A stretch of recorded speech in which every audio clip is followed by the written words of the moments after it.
The morning Daniel left for his Portland trip, I made his favorite breakfast. Scrambled eggs with chives, sourdough toast with real butter, fresh squeezed orange juice. The same breakfast I'd made him every Monday for 18 years. Ever since he'd mentioned offhandedly during our honeymoon that his mother used to make it for his father. I remember thinking, as I watched him eat, that this was what a successful marriage looked like. Not passion, passion fades. Not excitement, excitement exhausts. But this, comfortable silence, synchronized routines. Two people who had learned to move around each other like dancers who no longer needed to count the steps. "You're staring," Daniel said, glancing up from his phone with that half-smile I'd fallen in love with 2 decades ago. "Just thinking about how lucky I am." He reached across the table and squeezed my hand. His fingers were warm from the coffee mug. "I'm the lucky one, Sara. 18 years, and you still make me breakfast. 18 years, and you still leave your socks on the bathroom floor." He laughed, that deep, easy laugh that had made me notice him at that marketing conference in San Francisco.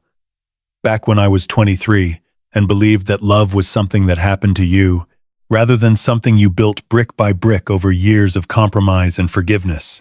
"I'll be back Thursday," he said, standing and brushing toast crumbs from his tie. Navy blue, the one I'd bought him for his birthday. "The Denver clients are being difficult about the new equipment specs." "Denver? I thought you said Portland." He didn't miss a beat. "Portland, today, and tomorrow, then Denver Wednesday.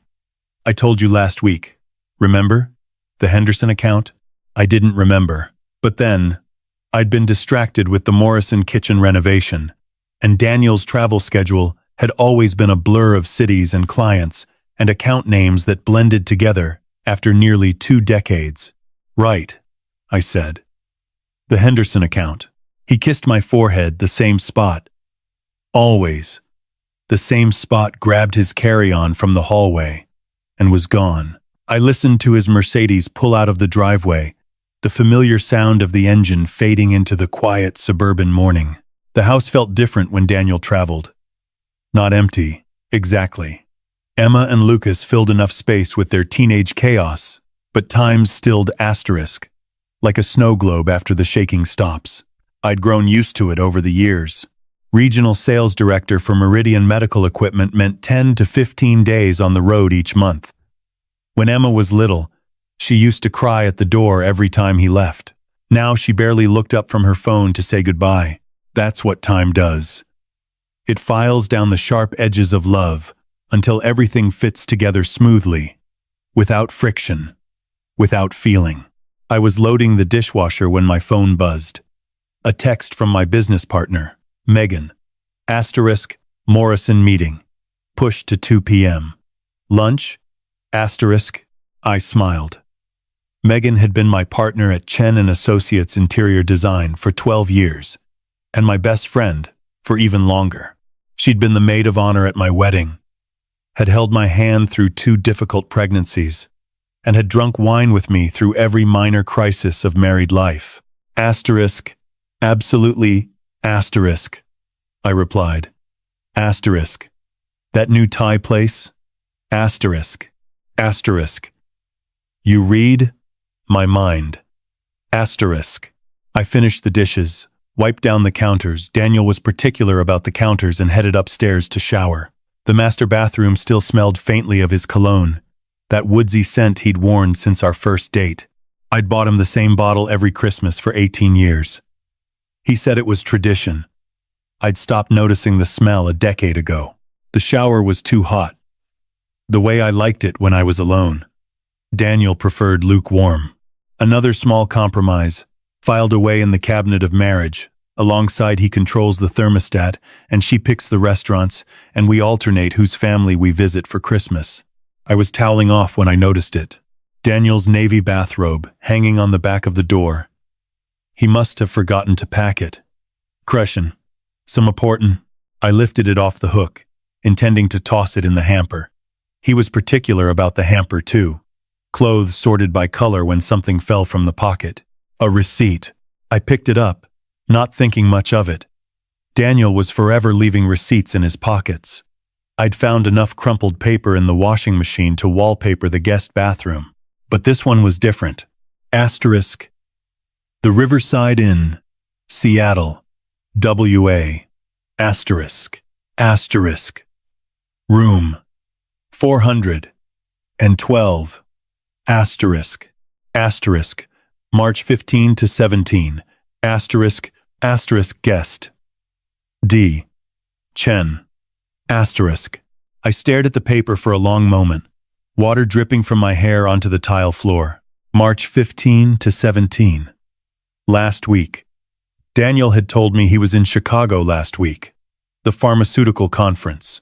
He'd called me from what he said was his hotel room, complained about the deep dish pizza, sent me a photo of the Navy Pier at sunset, Seattle. I sat down on the edge of the bathtub, the receipt trembling slightly in my hand. There had to be an explanation. A layover. A last-minute change of plans. Daniel was meticulous about his schedule, but clients could be demanding. Maybe the Seattle office needed him for something urgent. Maybe he'd forgotten to mention it. But he hadn't forgotten to mention Chicago. He'd talked about Chicago for 3 days before he left. The conference agenda. The keynote speaker he wanted to meet. The restaurant reservation he'd made with a potential client. I pulled out my phone and scrolled back through our text messages from last week. Asterisk. Monday, March 14. Flight landed. Chicago is freezing. Asterisk. Asterisk. Tuesday, March 15. Conference is boring but useful. Miss you. Asterisk. Asterisk. Asterisk. Wednesday, March 16. Dinner with the Kellerman group ran late. Exhausted. Asterisk. Asterisk. Thursday, March 17. Heading home. Can't wait to see you. My hands were shaking now. I read the receipt again. Asterisk March 15 to 17. On Tuesday, March 15. My husband had texted me from Chicago. On Tuesday, March 15. According to this receipt, my husband had checked into a hotel room in Seattle. Both things could not be true. I don't know how long I sat there on the edge of the bathtub, the tiles cold beneath my bare feet. Long enough for the steam to clear from the mirror. Long enough for the water to dry on my skin, leaving it tight and uncomfortable. 18 years. 18 years of scrambled eggs and Monday mornings. 18 years of Christmas compromises and vacation debates. 18 years of shared bank accounts and parent-teacher conferences and arguments about whose turn it was to take out the trash. I knew my husband. I knew him. I knew he preferred his coffee black, his steaks medium rare, his side of the bed on the left. I knew he hummed Springsteen in the shower and cried at sad movies when he thought no one was watching. I knew the scar on his left knee from a childhood bike accident and the way his jaw tightened when he was stressed about work. I knew him, didn't I? I stood up, my legs unsteady, and looked at myself in the mirror. 42 years old. Still attractive. I thought Megan always said I could pass for 35. Brown hair with strategic highlights to hide the gray. Green eyes that Daniel had once compared to sea glass. A body that had survived 2 pregnancies and still fit into most of my pre-baby clothes, thanks to yoga and portion control and the vanity that I'd never quite managed to outgrow. This was the face of a woman with a good life. A successful business. 2 healthy children. A beautiful home in one of Portland's nicest neighborhoods. A husband who still kissed her forehead every morning and called her from business trips to say he missed her. This was the face of a woman who had done everything right. So why was I standing here with a hotel receipt that didn't make sense, feeling like the floor had just shifted beneath my feet? I put on clothes without thinking about what I was choosing. My hands moved automatically, bra, underwear, jeans, sweater, while my mind churned through possibilities. Explanation 1. The receipt was old. Hotels sometimes printed wrong dates. Technology errors happened. Explanation 2. Daniel had made a quick stop in Seattle and simply forgot to mention it. Busy schedule. Slipped his mind. Explanation 3. I had misremembered his Chicago trip. Maybe he'd said Seattle, and I'd heard Chicago. None of these explanations felt true. There was, of course, a fourth explanation. The obvious one. The one that every woman in every movie and every novel and every cautionary tale eventually had to confront. But Daniel wasn't that kind of man. Daniel coached Lucas's Little League team. Daniel had cried at Emma's first dance recital. Daniel had held my hair back when I was sick and never complained about the stretch marks and told me every anniversary that he'd won the lottery the day he met me. Daniel loved me. Daniel would never. I folded the receipt carefully and placed it in my nightstand drawer, beneath a stack of magazines I hadn't read in months. Then, I finished getting ready for the day. I would ask him about it when he got home. There would be a simple explanation. We would laugh about it, and I would feel foolish for ever doubting him, and everything would go back to normal. This is what I told myself as I drove to lunch with Megan. This is what I told myself as I smiled and ordered pad thai and pretended to listen to her story about the nightmare client who wanted to paint their living room orange. This is what I told myself all day and all night and all the next day. While Daniel sent me photos from Portland and complained about the rain and counted down the hours until he could come home. I told myself this so many times that I almost believed it. Almost. Daniel came home on Thursday evening, just as he'd promised. I heard the garage door open at 6:47 p.m. I'd been watching the clock without meaning to, and forced myself to stay seated at the kitchen island, chopping vegetables for dinner as if this were any other Thursday. As if I hadn't spent the past 3 days turning that receipt over in my mind like a stone in a tumbler, wearing it smooth with obsession. "Honey, I'm home." He said it the way he always said it, with that ironic little lilt that made fun of the cliché while still meaning it. I heard him drop his carry-on in the hallway, heard his footsteps on the hardwood, and then his arms were around me from behind, his chin resting on my shoulder. "God, I missed you," he murmured into my hair. 3 days. Feels like 3 weeks. He smelled like airplane and coffee and, underneath it all, that familiar cologne. I closed my eyes and let myself sink into the embrace. Just for a moment. Just long enough to remember what it felt like to trust him completely. "Missed you too," I said. "How was the trip?" "Exhausting." He released me and moved to the refrigerator, pulling out a beer. "The Portland clients are happy, but the Denver meeting was brutal. Henderson wants to renegotiate the entire contract. I swear. That man finds problems that don't exist just so he can complain about them. Portland. Denver. The cities he'd told me about before he left. Not Seattle. Sounds frustrating," I said, keeping my voice neutral. "Did you at least get some good meals?" "The usual conference rubber chicken." He twisted off the beer cap and took a long drink. "I would have killed for your cooking. Speaking of which, what's for dinner?" "I'm starving. Stir-fry. Emma's at Sophie's for a study session, and Lucas is at practice until 8, so it's just us. Perfect." He smiled at me, that warm, easy smile that had anchored me for 18 years. Quiet dinner, with my beautiful wife. Best homecoming I could ask for.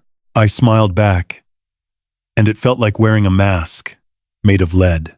We ate dinner at the kitchen table, the one we'd picked out together at that antique shop in Selwood 12 years ago. Daniel told me about his trip, the difficult clients, the delayed flights. The hotel room, with the broken air conditioning. Every detail was specific, convincing.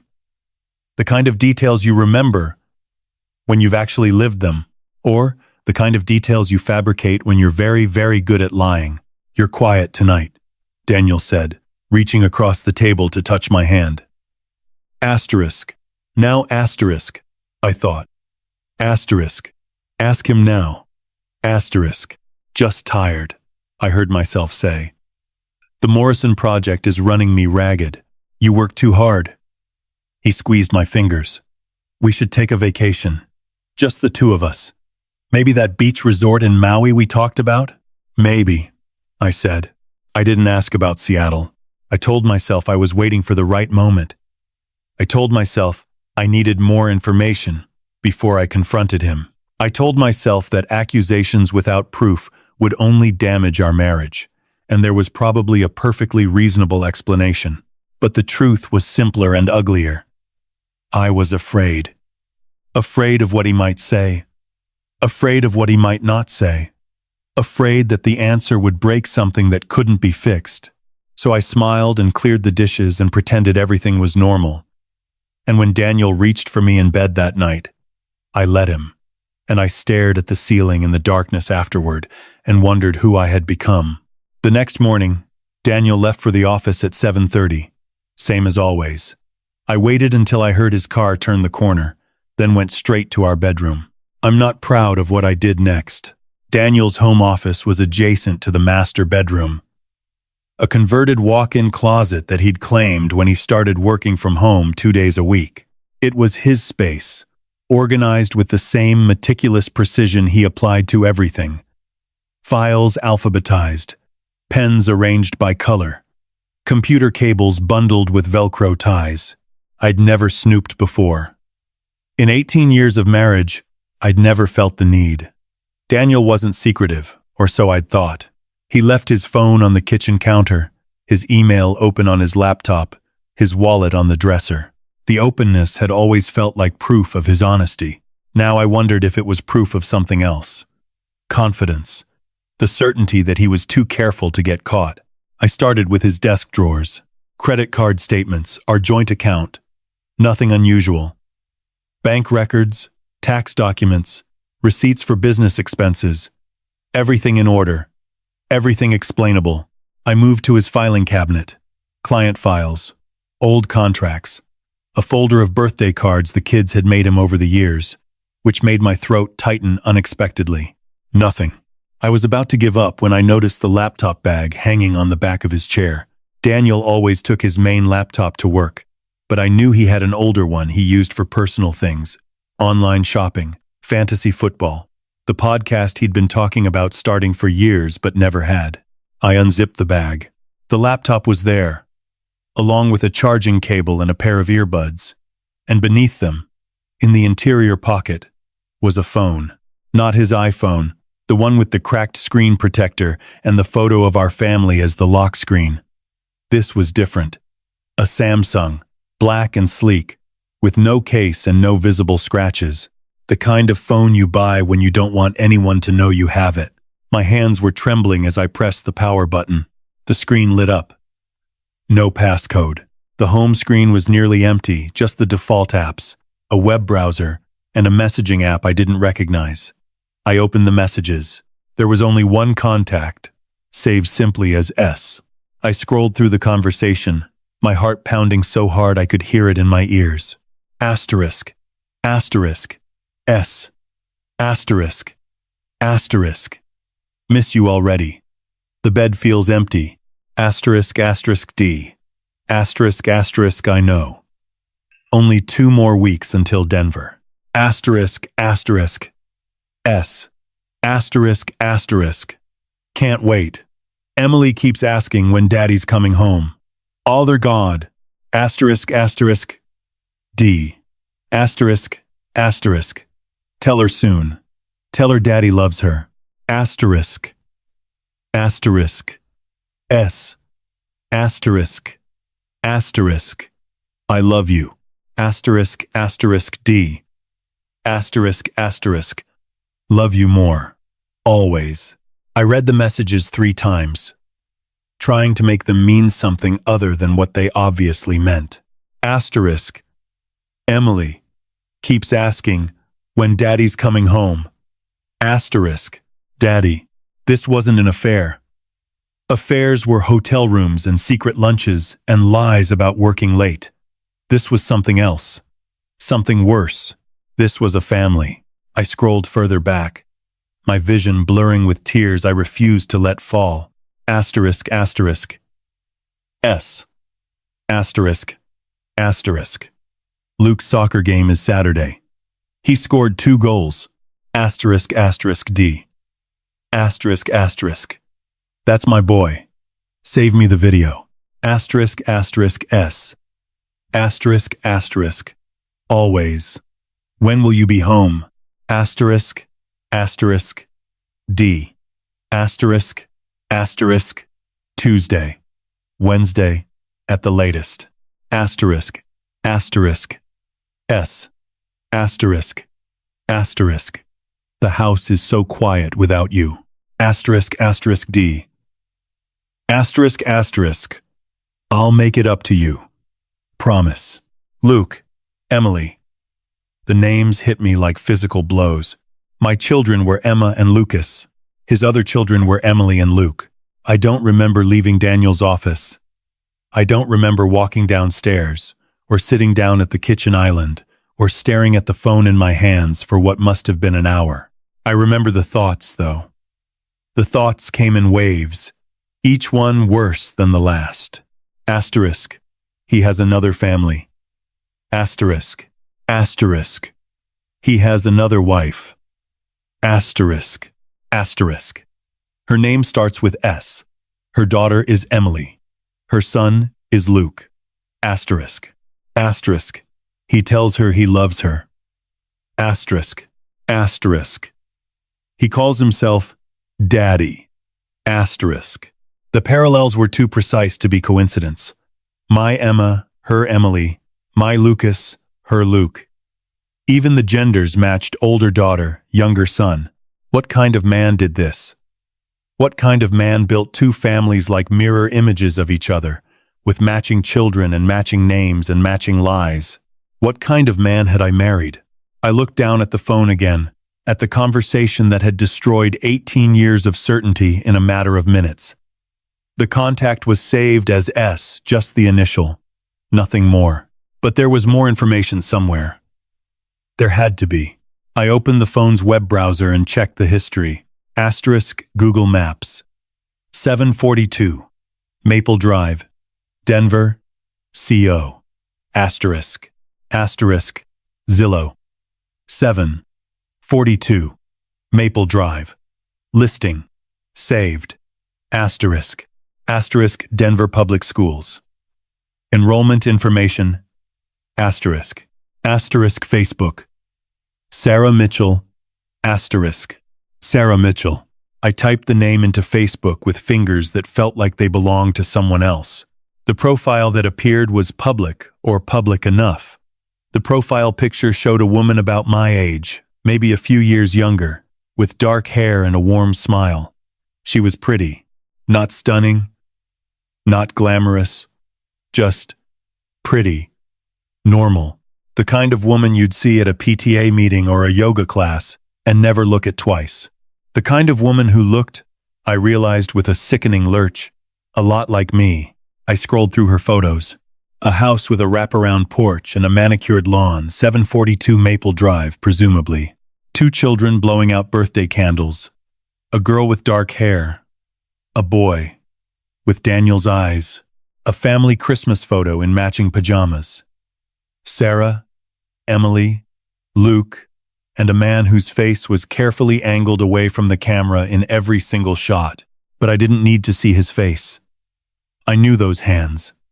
I knew that Watch the Omega I'd given him for our 10th anniversary. I knew the way he stood, slightly favoring his left leg from the old basketball injury. I knew my husband, and now I knew his other wife. I sat with that knowledge for the rest of the day. I didn't call Megan. I didn't Google divorce lawyers or confront Daniel via text, or do any of the things a rational person might do upon discovering that her entire life was a lie. I just sat. I sat, and I thought about every business trip, every late night, every holiday he'd missed because of client emergencies, every time he'd been too tired for intimacy, every time he'd been distracted during dinner, every time he'd stepped outside to take a phone call from work.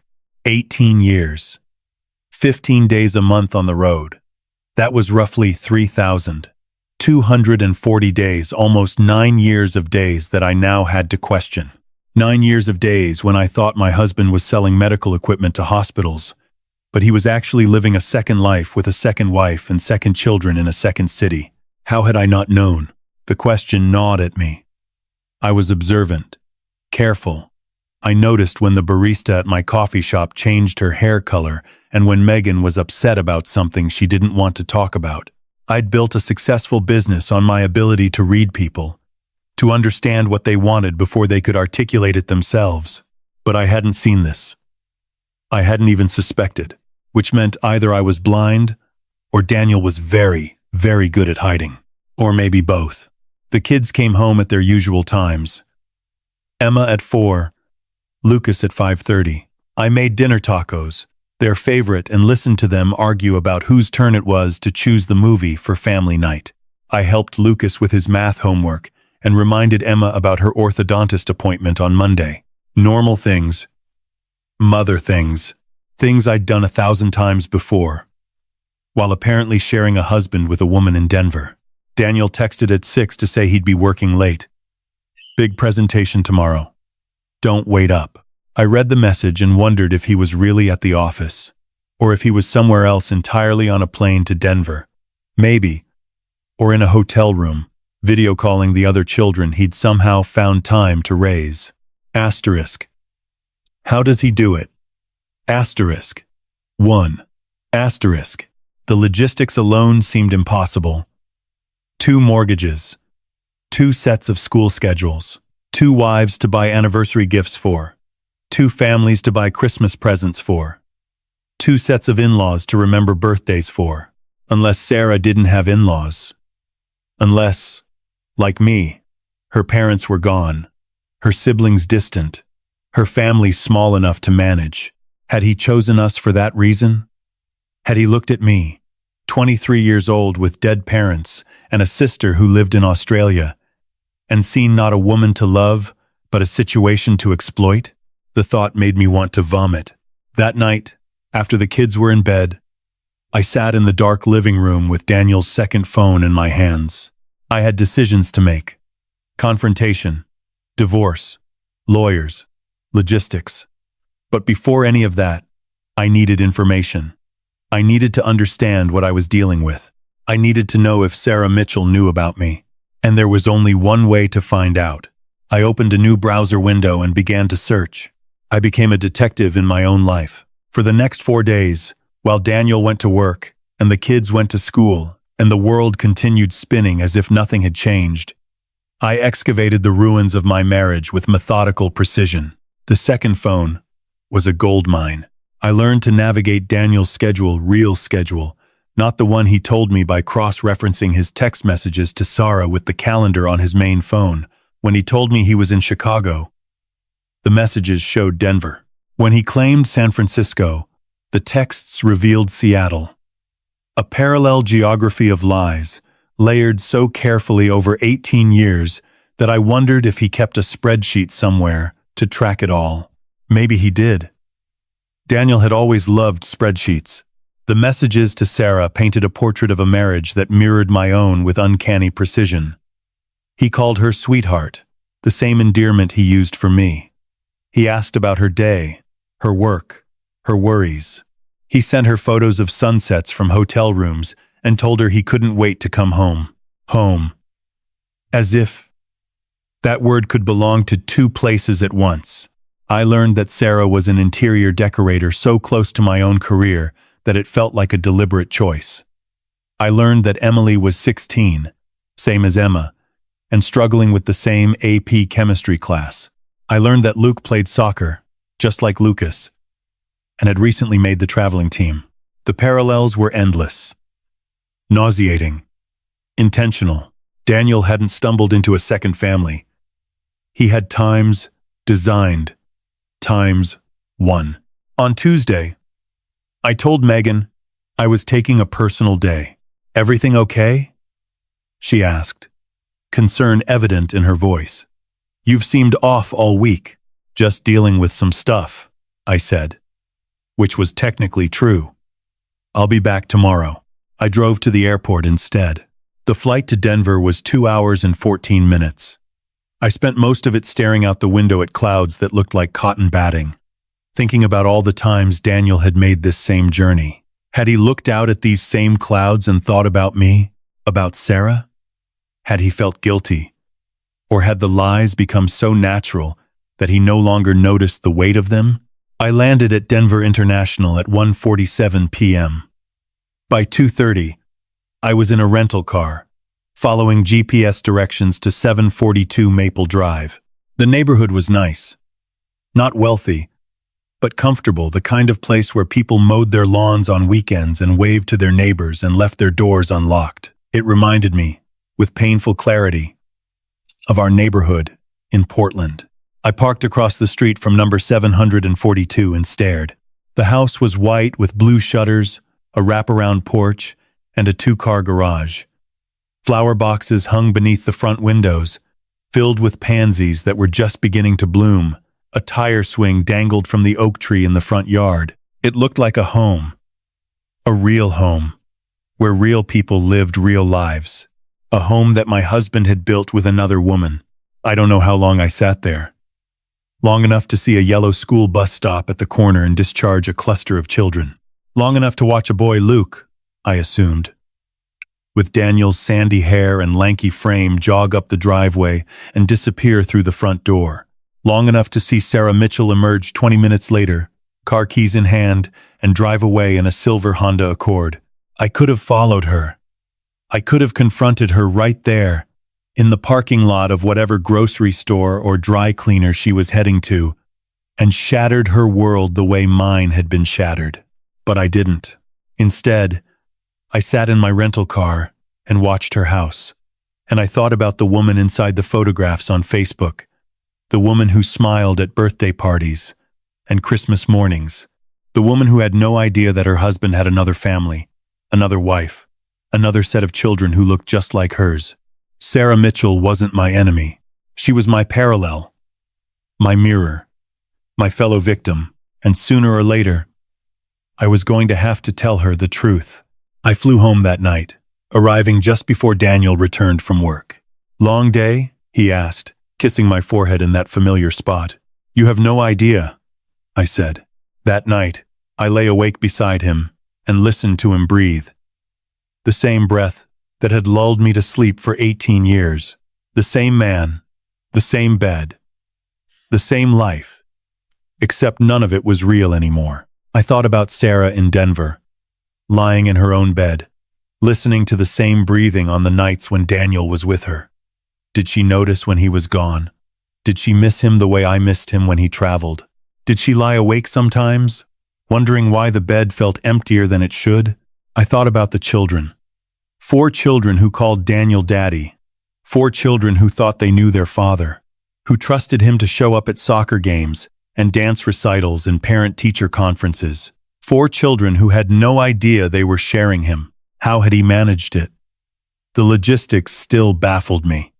2 sets of birthdays, 2 sets of holidays, 2 sets of everything a family requires. Did he ever slip up? Did he ever call Sara by my name, or mention Emily when he meant Emma?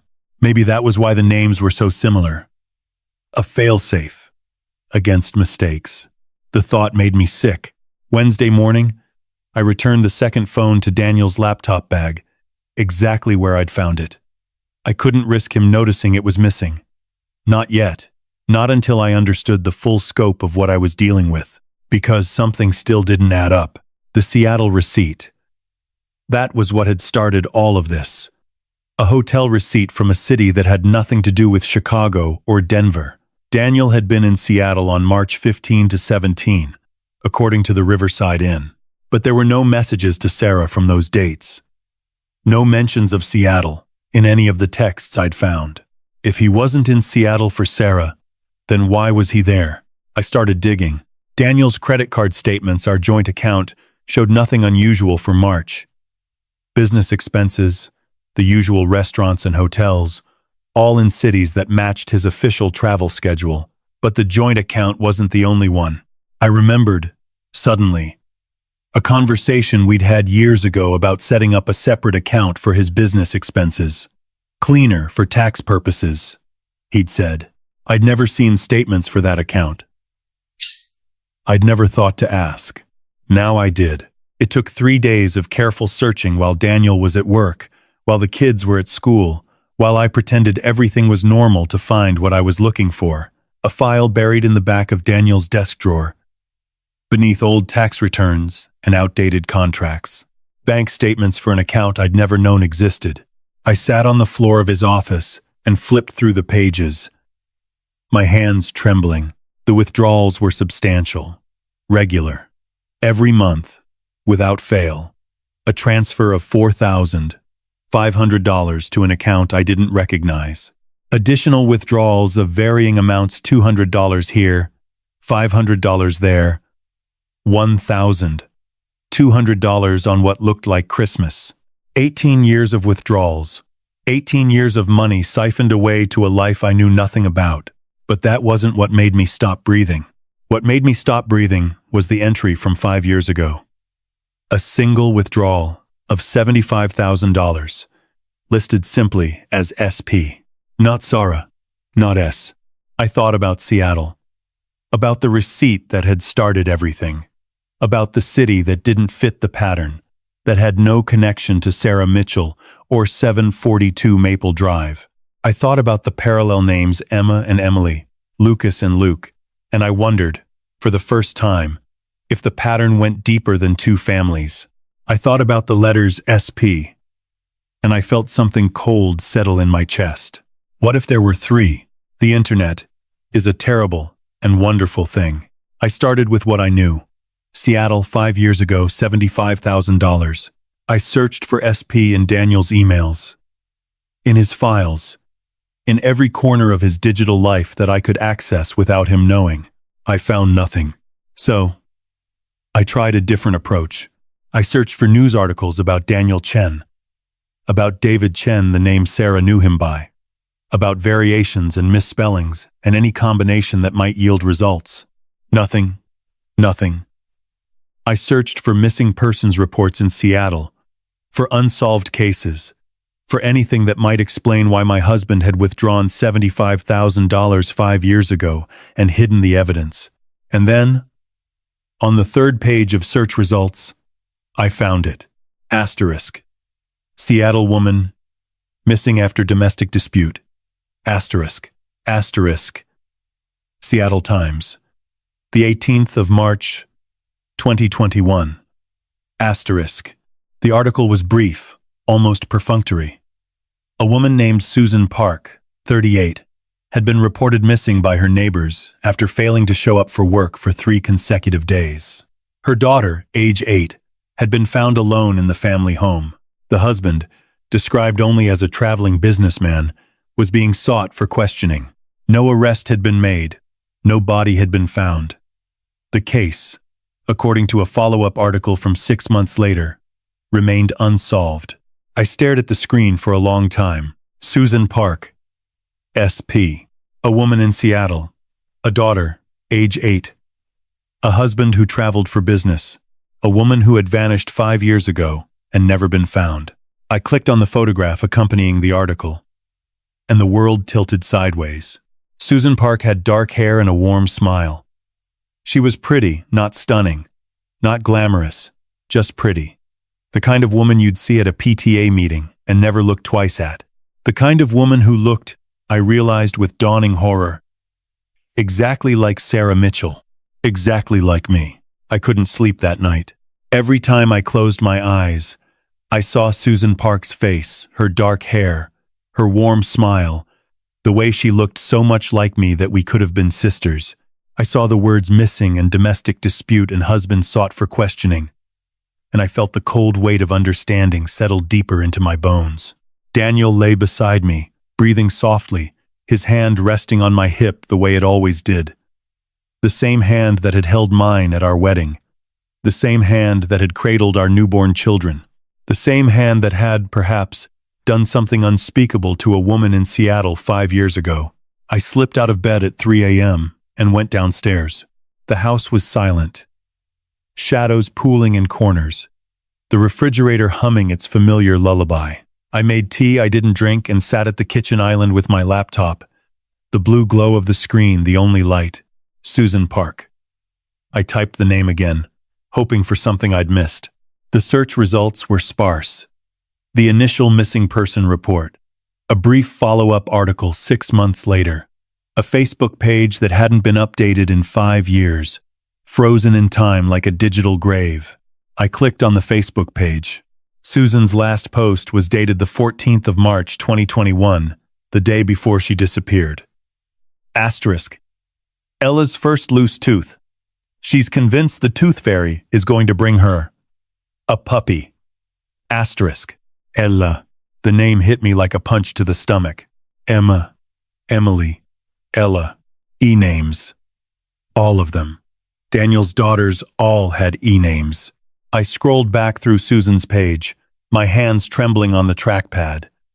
Photos of birthday parties and beach vacations and ordinary Tuesday afternoons, a woman living an ordinary life, with no idea that it was about to end. And in almost every photo, carefully positioned at the edge of the frame or turned slightly away from the camera, was a man. A man with sandy hair and broad shoulders. A man who wore the same Omega watch I'd given my husband for our 10th anniversary. A man whose face was never quite visible, but whose presence was unmistakable. Daniel had been in these photos. Daniel had been in Susan's life, in Susan's home, in Susan's bed. Daniel had been daddy to a little girl named Ella, just as he was daddy to Emma and Emily. And then Susan had disappeared, and $75,000 had been withdrawn from a secret account. And Ella, where was Ella now? The foster care system in Washington state was not designed for amateur investigators. I spent the next 2 days hitting dead ends. Privacy laws, sealed records, bureaucratic walls, built to protect children from exactly the kind of intrusion I was attempting. But I am nothing if not persistent. I found Ella's trail not through official channels, but through the same Facebook page that had shown me Susan's final days.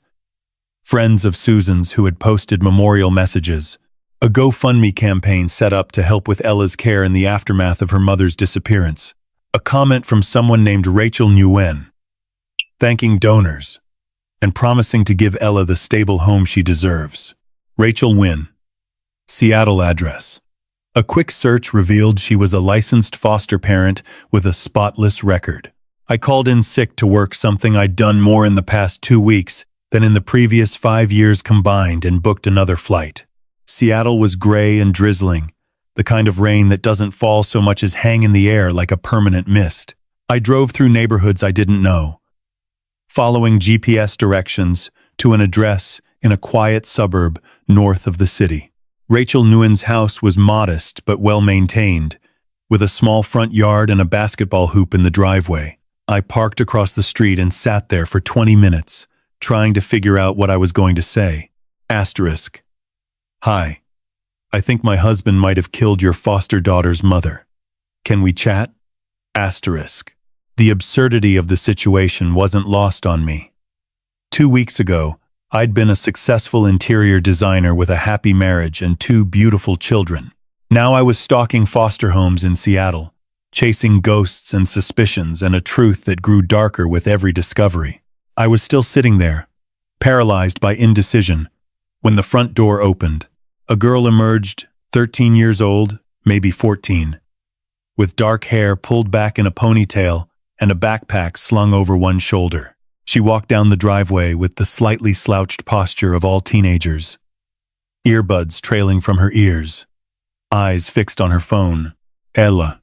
It had to be Ella. She had Susan's eyes, that same warm brown, slightly too large for her face, and Susan's delicate bone structure. But there was something else there too. Something familiar that I couldn't quite place. She looked up as she reached the sidewalk, and for a moment, our eyes met. I don't know what she saw in my face. Shock maybe, or recognition, or the desperate, hungry look of a woman searching for answers. Whatever it was, it made her pause. "Can I help you?" she asked, pulling out one earbud. Her voice was wary but not unfriendly. I opened my mouth to respond and realized I had no idea what to say. "I'm sorry," I managed. "I'm looking for. I think I have the wrong address." She stared at me for a moment longer, her eyes narrowing slightly. Then she shrugged and walked on, disappearing around the corner toward what I assumed was her school. I sat in the car and watched her go, my heart hammering against my ribs. Ella was alive. Ella was here, in Seattle, living with a foster family. Ella was a teenager now, 5 years older than the gap-toothed girl in Susan's final Facebook post. And Ella, I realized with a sickening certainty, might be the only person alive who knew what had happened the night her mother disappeared. I didn't approach Rachel Nguyen that day. Instead, I drove to the Seattle Public Library, found a quiet corner with a computer terminal, and dove deeper into the rabbit hole. The missing persons case for Susan Park was still technically open, according to the Seattle Police Department's public records. No arrests had been made. No body had been found. The traveling businessman's husband had been questioned and released. His alibi verified hotel records in Portland, apparently solid enough to satisfy investigators. Portland. My stomach lurched. On the night Susan disappeared, Daniel had been in Portland. With me. In our bed. In our home. Living our life. Or had he? I pulled up my own records, calendar entries, credit card statements. Anything that might tell me where I'd been on the 15th of March 2021. The details were fuzzy. 5 years dulled by the ordinary passage of time. But I found what I was looking for in an old email to Megan. Asterisk Daniel's home this week. Thank God. I was starting to forget what he looked like. Dinner Saturday? Asterisk. The 14th of March 2021. Daniel had been home. I remembered it now, a rare full week without travel. The four of us eating dinner together every night, watching movies on the couch, playing board games that devolved into arguments about the rules. Daniel had been home, which meant Daniel had an alibi, which meant Daniel couldn't have been in Seattle the night Susan vanished. Unless, I thought about the meticulous way he managed his double life, the precision of his lies, the way he always had a cover story, always had proof, always had a receipt or a photograph or a text message to back up whatever version of reality he was selling. What if the alibi was fake? What if Daniel had left in the middle of the night, driven to Seattle, done whatever he'd done, and returned before morning? What if the hotel records in Portland were a setup, a paper trail designed to point investigators in the wrong direction? It would have been risky, difficult, but not impossible. Not for a man who had successfully maintained 3 separate families for years without anyone noticing. I flew home that night with more questions than answers. Daniel picked me up at the airport. I'd told him I was visiting a potential client and chatted amiably about his day as he drove us home through the evening traffic. He asked about my trip, about the client, about whether I'd had time to try any good restaurants. I answered on autopilot, my mind 1,000 miles away. You seem distracted, he said, glancing at me with concern. Everything okay? Just tired, I said. The excuse was wearing thin, but he accepted it. You've been working too hard, he said, reaching over to squeeze my hand. We should take that vacation we talked about. Just the two of us. Reconnect. Reconnect. The word felt obscene in his mouth. Maybe, I said. That night, while Daniel slept, I made a decision. I couldn't do this alone. The investigation had grown too large, too dark, too dangerous.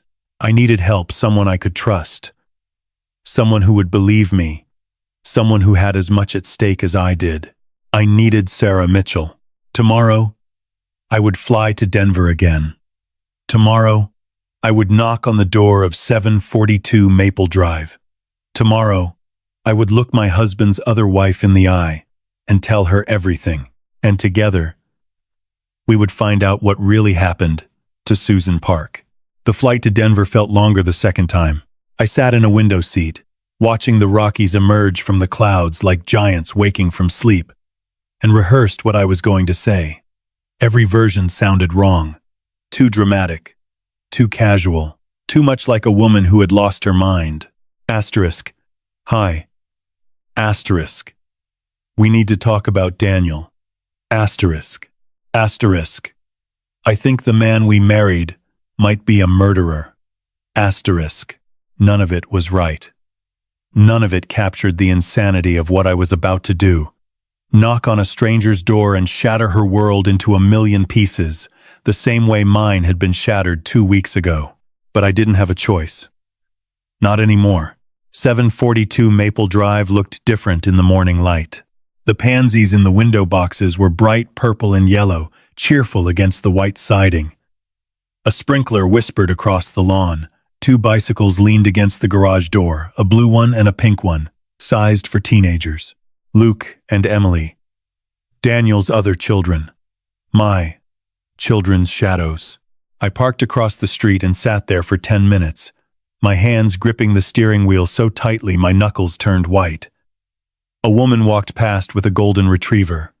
A mail truck rumbled by. Ordinary life, happening all around me. While I prepared to detonate a bomb, finally, I forced myself out of the car. The walk to the front door felt like a mile.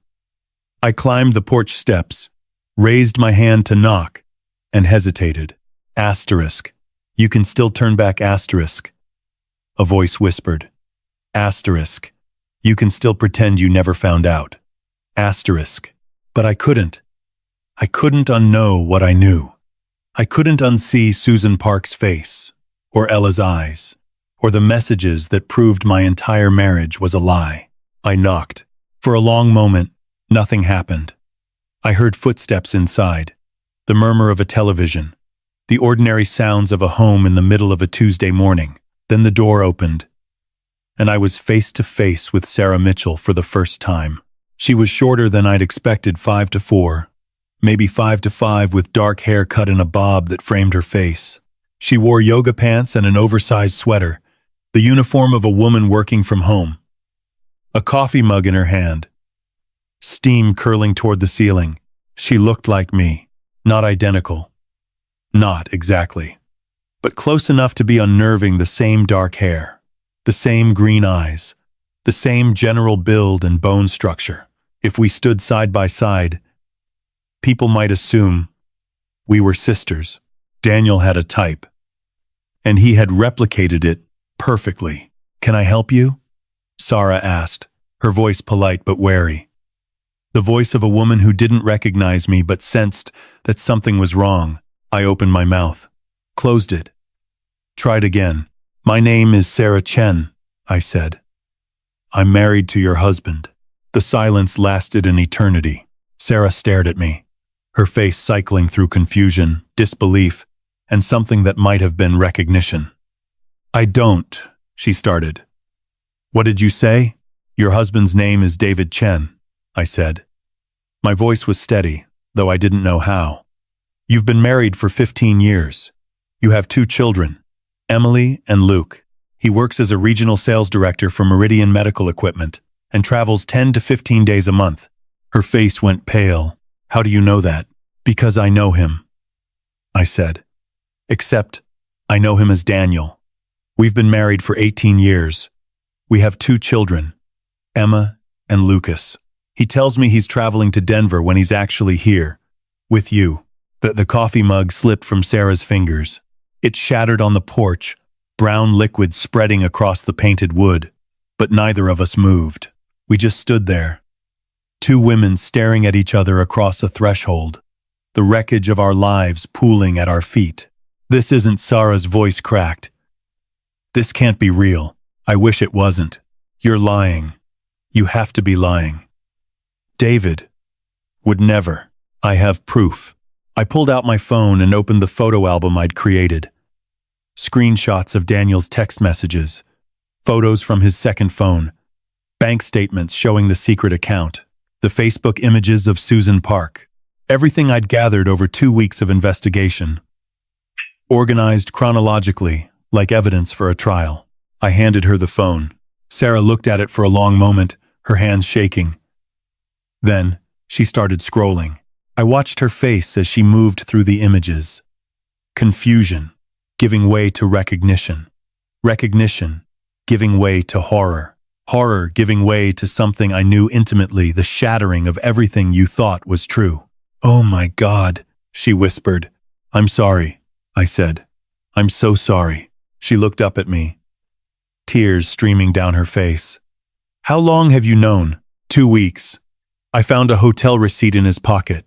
It didn't match his schedule, so I started digging. I found the second phone, the messages, and then I hesitated. And then I found something else. Something else? Can I come in? This isn't a conversation we should have on your porch. Sara looked at me.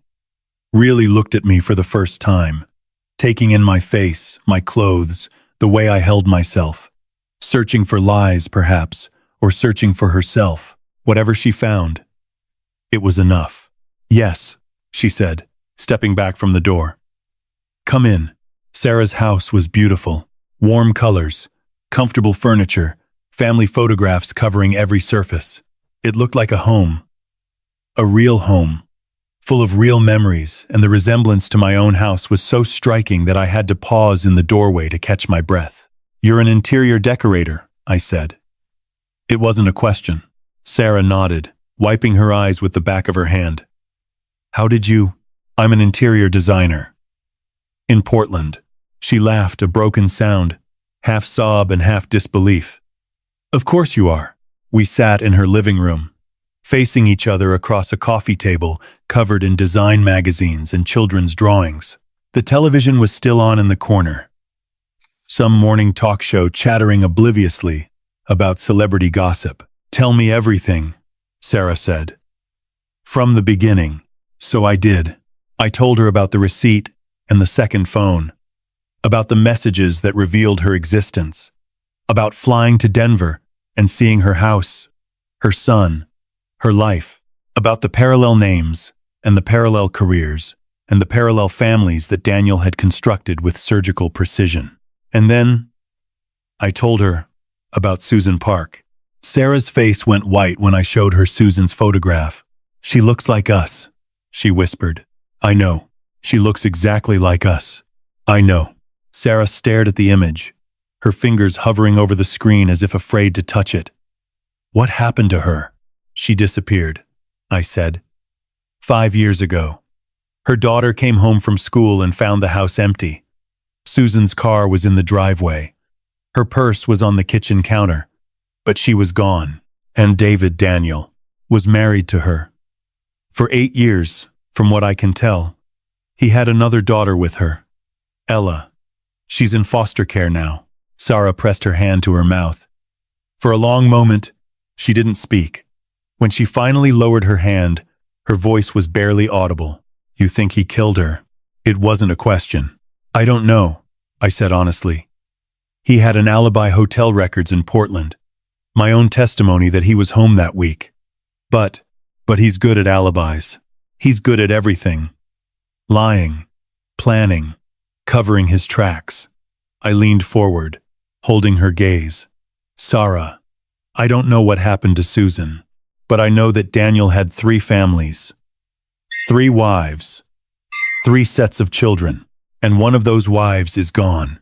The silence stretched between us, heavy with implications. What do you want from me? Sara asked finally. Help, I said. I can't figure this out alone. I've been running in circles for 2 weeks, finding pieces of a puzzle I don't understand. But if we work together, if we share information, compare notes, fill in each other's gaps, you want to investigate our own husband. I want to know the truth. Don't you? Sara looked at me for a long moment. Behind her, a clock ticked steadily on the wall. The talk show hosts laughed at something off camera. Yes, she said finally. Yes, I do. She reached across the table and took my hand. It was a strange moment, 2 strangers bound by a man who had betrayed them both, united by a horror they were only beginning to understand. Her hand was warm in mine, steady, stronger than I'd expected. We're going to figure this out, Sara said. Together, I nodded, squeezing her fingers. Together. We talked for 6 hours. Sara made coffee, then tea, then more coffee, and we sat at her kitchen table, trading stories like soldiers comparing wounds. Every revelation from my side was matched by one from hers. Every lie Daniel had told me, he had told her too. Every excuse, every alibi, every perfectly crafted deception. It was like looking into a mirror and watching your reflection speak. He proposed at sunset, Sara said, clutching her mug with both hands. On a beach in California. He got down on one knee and said I was the only woman he'd ever truly loved. Carmel Beach, I said, quietly. He proposed to me there too. Same speech. Same knee. Sara closed her eyes. Of course he did. The parallels were endless and endlessly disturbing. We'd both met Daniel at work-related events.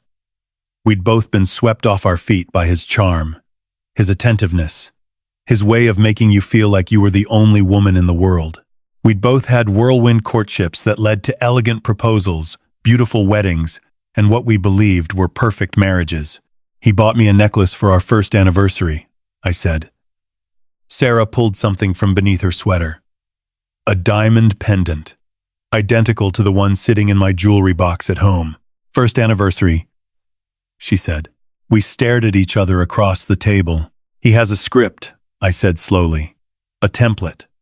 He did the same thing with Susan. I saw their photos.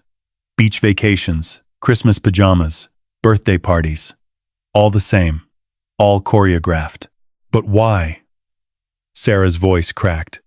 Why would anyone do this? It's insane.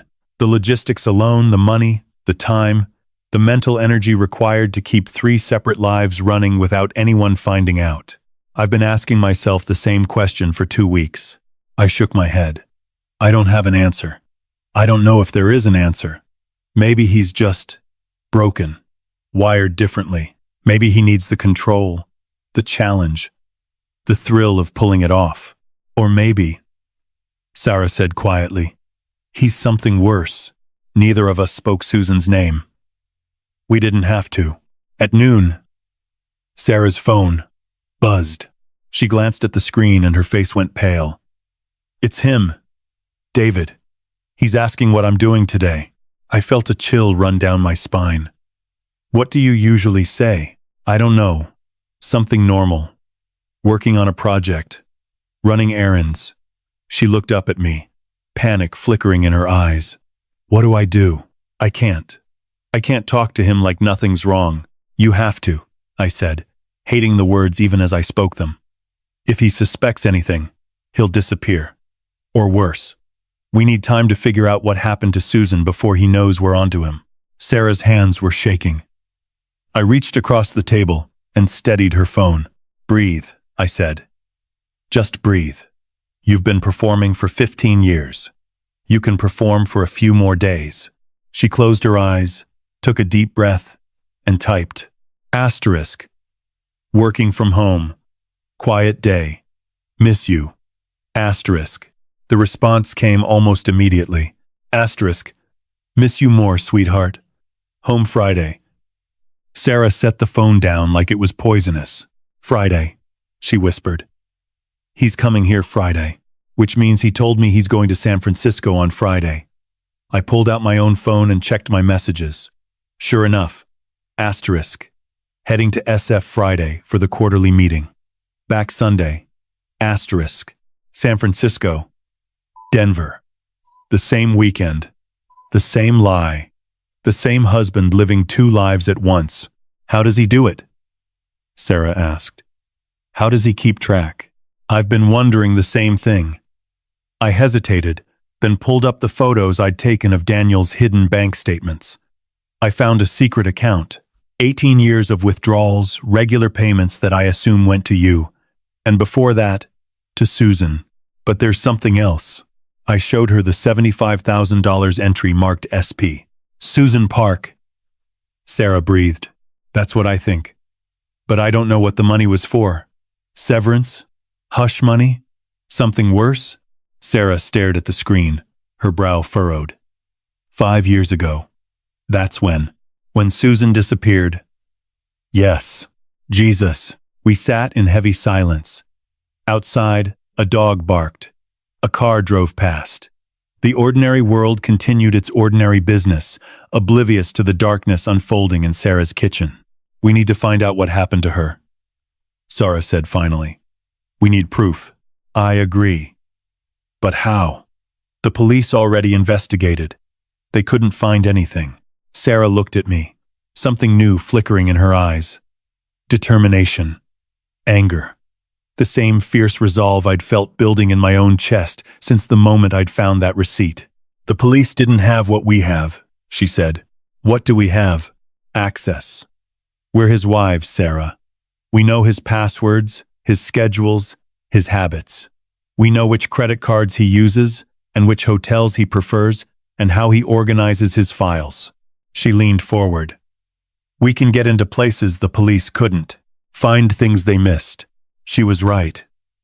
The realization hit me with sudden clarity. Daniel had built his double life on the assumption that his wives would never talk to each other. He'd kept us in separate cities, separate worlds, never suspecting that we might one day sit at the same table and compare notes. His greatest strength was now his greatest weakness. We'll need to be careful, I said. If he realizes what we're doing, he won't. Not if we're smart about it. Sara stood up, moving to a drawer in the kitchen. She pulled out a notebook blank, spiral bound, and set it on the table. Let's start from the beginning. Everything you know, everything I know, everything we can find. We'll build a timeline. Fill in the gaps. I nodded, pulling my chair closer. Where do we start? With Susan, Sara said, her voice steady now. We start with what happened to Susan Park. We worked through the afternoon, building a map of Daniel's lies. Sara had access to different information than I did. Different credit cards, different email accounts, different corners of Daniel's carefully compartmentalized life. Together, we began to see patterns neither of us could have spotted alone. Daniel traveled to Seattle regularly, more regularly than his official schedule suggested. Every 6 weeks or so, for the past 8 years, there were charges at restaurants and hotels in the greater Seattle area. Charges that had continued even after Susan's disappearance. Why would he keep going to Seattle? Sara wondered. If Susan's gone. Ella, I said quietly. Susan's daughter. She's still there, in foster care. Sara looked up sharply. I saw her. Briefly. She's 13 now, living with a foster family in a suburb north of the city. Do you think he visits her? The thought hadn't occurred to me. I'd been so focused on Daniel as a potential murderer that I hadn't considered the alternative that he might still be playing father, even to a child whose mother he'd made disappear. I don't know, I admitted. But we need to find out. Sara was quiet for a moment, staring at the notes we'd spread across the table. We need to talk to Ella. I know. She's the only one who might know what really happened. I know. I met her gaze. But she's 13 years old, and she's been through hell. We can't just show up and start asking questions about the night her mother vanished. Then what do we do? I thought about the girl I'd seen on the sidewalk, the dark hair, the wary eyes, the earbuds trailing from her ears. A teenager, trying to live a normal life, 5 years after her world had collapsed. What would I have wanted? At 13, if my mother had disappeared, and my father had abandoned me. We tell her the truth, I said. We tell her who we are and what we've found, and we let her decide if she wants to help us. Sara nodded slowly. When? This weekend. Daniel will be here Friday, which means he won't be in Seattle.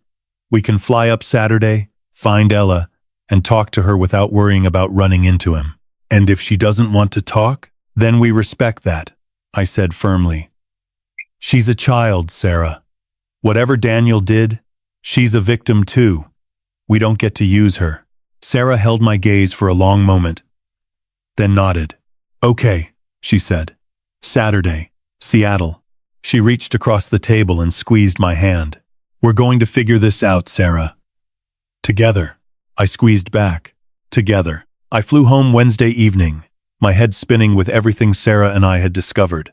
Daniel was already there when I arrived, sitting in the living room with Lucas, watching a basketball game. He looked up as I came through the door, his face lighting up with that familiar smile. There she is. How was the client meeting? Good, I said, dropping my bag by the door. Productive. That's my girl. He stood and crossed the room to kiss me forehead. Same spot, same gesture he'd given Sara 2 days ago in Denver. You hungry? I made pasta. I wasn't hungry. I was sick to my stomach, standing in my own home, looking at a man I no longer recognized. But I smiled and said starving, and sat down to eat dinner with my family as if everything was normal. Emma joined us halfway through, sliding into her seat with the practiced disinterest of a 16-year-old. Lucas talked about his basketball practice. Daniel talked about his day at the office. I nodded and smiled and made the appropriate sounds, performing the role of wife and mother while my mind was 300 miles away. After dinner, I helped Emma with her college application essays while Daniel put Lucas to bed. Normal activities, normal family, normal lies. When Daniel finally fell asleep that night, I slipped out of bed and went to the guest bathroom with my phone. Sara had texted, asterisk. Can't stop thinking about it. Found something else. Call me tomorrow? Asterisk. I typed back, asterisk. Same. Call at 10 a.m. when D leaves for work. Asterisk. The response was immediate. Asterisk. Perfect. Be careful. Asterisk. I stared at the heart emoji for a long moment. 24 hours ago, Sara Mitchell had been a stranger, my husband's other wife, the woman I should have hated. Now, she was my co-conspirator, my ally, the only person in the world who understood what I was going through. Strange. How betrayal could create bonds. Thursday morning, Daniel left for work at 8:15. Big meeting today, he said, kissing my forehead. Might be late. Don't wait up. I wondered if he was really going to work, or if there was a third woman somewhere, a fourth family we hadn't discovered yet. At exactly 10 a.m., my phone rang. I found his journal, Sara said, skipping the pleasantries. His what? Journal? Diary? Whatever you want to call it. Her voice was breathless, excited. It was in his home office, hidden in a hollowed-out book. I'd walked past it 1,000 times and never thought to look. I felt the blood drain from my face. What does it say? It's methodical, clinical. He writes about both families, yours and mine, like we're experiments, data points. He tracks our behaviors, our moods, our schedules. There's a whole section on optimization, where he analyzes what works and what doesn't. I sat down heavily on the couch. He's studying us. He's managing times us. Like projects, like investments. Sara's voice cracked. There's a section on Susan, too. From before, he calls her Subject Alpha. I'm Subject Beta. You're Subject Gamma. Subjects. The word tasted bitter. It gets worse. Sara took a shaky breath. There are entries about termination protocols. The air left my lungs. Sara? Are you there? I'm here, I whispered. What do the entries say? It's vague, coded. He talks about transition planning and controlled dissolution and asset protection. But in the context of Susan, Sara paused. I think he was planning her death for months before it happened. I closed my eyes, trying to process. Daniel, my Daniel, the man I'd slept beside for 18 years, had written about killing a woman the way someone might write about closing a business deal. We need that journal. I know. But if I take it, he'll notice. He's meticulous about his office. Can you photograph the pages? Already done. I'll send you everything. My phone buzzed with incoming files. Page after page of Daniel's neat handwriting, documenting years of deception with the precision of an accountant. There's something else, Sara said quietly. A section near the end. Recent entries. What about you? She paused. He's been writing about you for the past few months. Notes about your behavior, your questions, your mood changes. My blood went cold. What kind of notes? He writes that you've been exhibiting signs of suspicion, that you asked about his schedule inconsistencies twice in February, that you've been less compliant than usual. Less compliant, I repeated numbly. Sara. Sara's voice dropped. There's an entry from last week, after you found the receipt. He writes, Gamma may be approaching critical threshold. Prepare contingency. I couldn't breathe. What does that mean? What contingency? I don't know. But whatever it is, he's watching you. He knows something's wrong. I spent the rest of the morning reading Daniel's journal. It was worse than Sara had described. Page after page of cold, analytical writing, documenting every aspect of our lives with terrifying attention to detail. He tracked our menstrual cycles and sleep patterns. He noted which compliments made us more affectionate and which criticisms made us more compliant. He analyzed our friendships, our weaknesses, our fears. We weren't wives to him. We were systems to be managed. The entries about Susan were particularly chilling. Asterisk. Subject alpha. Becoming increasingly difficult. Questions about schedule irregularities. Checking phone when she thinks I'm not looking. Must accelerate. Timeline. Asterisk. Asterisk. Asset protection complete. Transfer of $75K to secondary account for contingency fund. Ella. Placement arranged. Asterisk. Asterisk. Transition executed.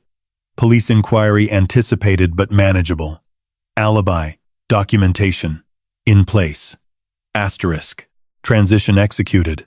He'd written about Susan's death like a corporate restructuring. I set the phone down and stared at the wall, trying to reconcile the man in these pages with the man who'd held me last night. The man who'd coached our son's Little League team. The man who'd cried at Emma's dance recitals and made me breakfast every anniversary and told me I was the love of his life. Had any of it been real? Or had I spent 18 years loving a performance? Sara called again at 2 p.m. I've been cross-referencing his journal with the bank statements, she said. The $75,000 withdrawal marked SP happened 3 days after Susan disappeared. He paid someone. That's what I think. A fixer, maybe. Someone to help with the transition. I thought about the alibi Daniel in Portland the night Susan vanished. The hotel records. My own memory of that week. Fuzzy but present. The alibi, I said slowly. It was too perfect. He couldn't have been in Seattle that night, unless he had help. Someone to check into the hotel using his credit card. Someone to make it look like he was in Portland while he was actually 3 hours north. Who would do that? I don't know. A friend? An accomplice? Someone he's paying? Sara sighed. There's so much we don't know. So many gaps. That's why we need Ella. I know. A pause. Are we sure about this? Involving a child? She's not a child anymore. She's 13, and she's the only witness to whatever happened that night. I hesitated. Sara, if Daniel killed Susan, if he's planning to do the same to one of us, Ella might be the key to stopping him. You think he'd really? I think a man who writes about termination protocols is capable of anything. Sara was quiet for a long moment. When she spoke again, her voice was steel. Saturday. We fly to Seattle. We find Ella. And we get the truth. And then we make him pay. Friday came too quickly. Daniel kissed me goodbye at 6 a.m., carry-on in hand, heading to San Francisco for his quarterly meeting. I watched his Mercedes disappear around the corner and felt nothing but cold, calculated rage. Asterisk. Prepare contingency. Asterisk. Those words had haunted me for 2 days. Whatever Daniel was planning, I had to be faster, smarter. I had to find the truth before he decided I'd reached my critical threshold. My phone buzzed. Sara. Asterisk. He's here. Just arrived. Playing the loving husband. Makes me sick. Asterisk. I typed back. Asterisk. Stay strong. One more day. Asterisk. Asterisk. One more day. Then Seattle. Asterisk. I looked around my kitchen, the kitchen I'd designed, in the house I'd decorated, in the life I'd built with a man who apparently saw me as subject gamma. A problem to be managed. A system to be optimized. A liability to be transitioned. Not anymore.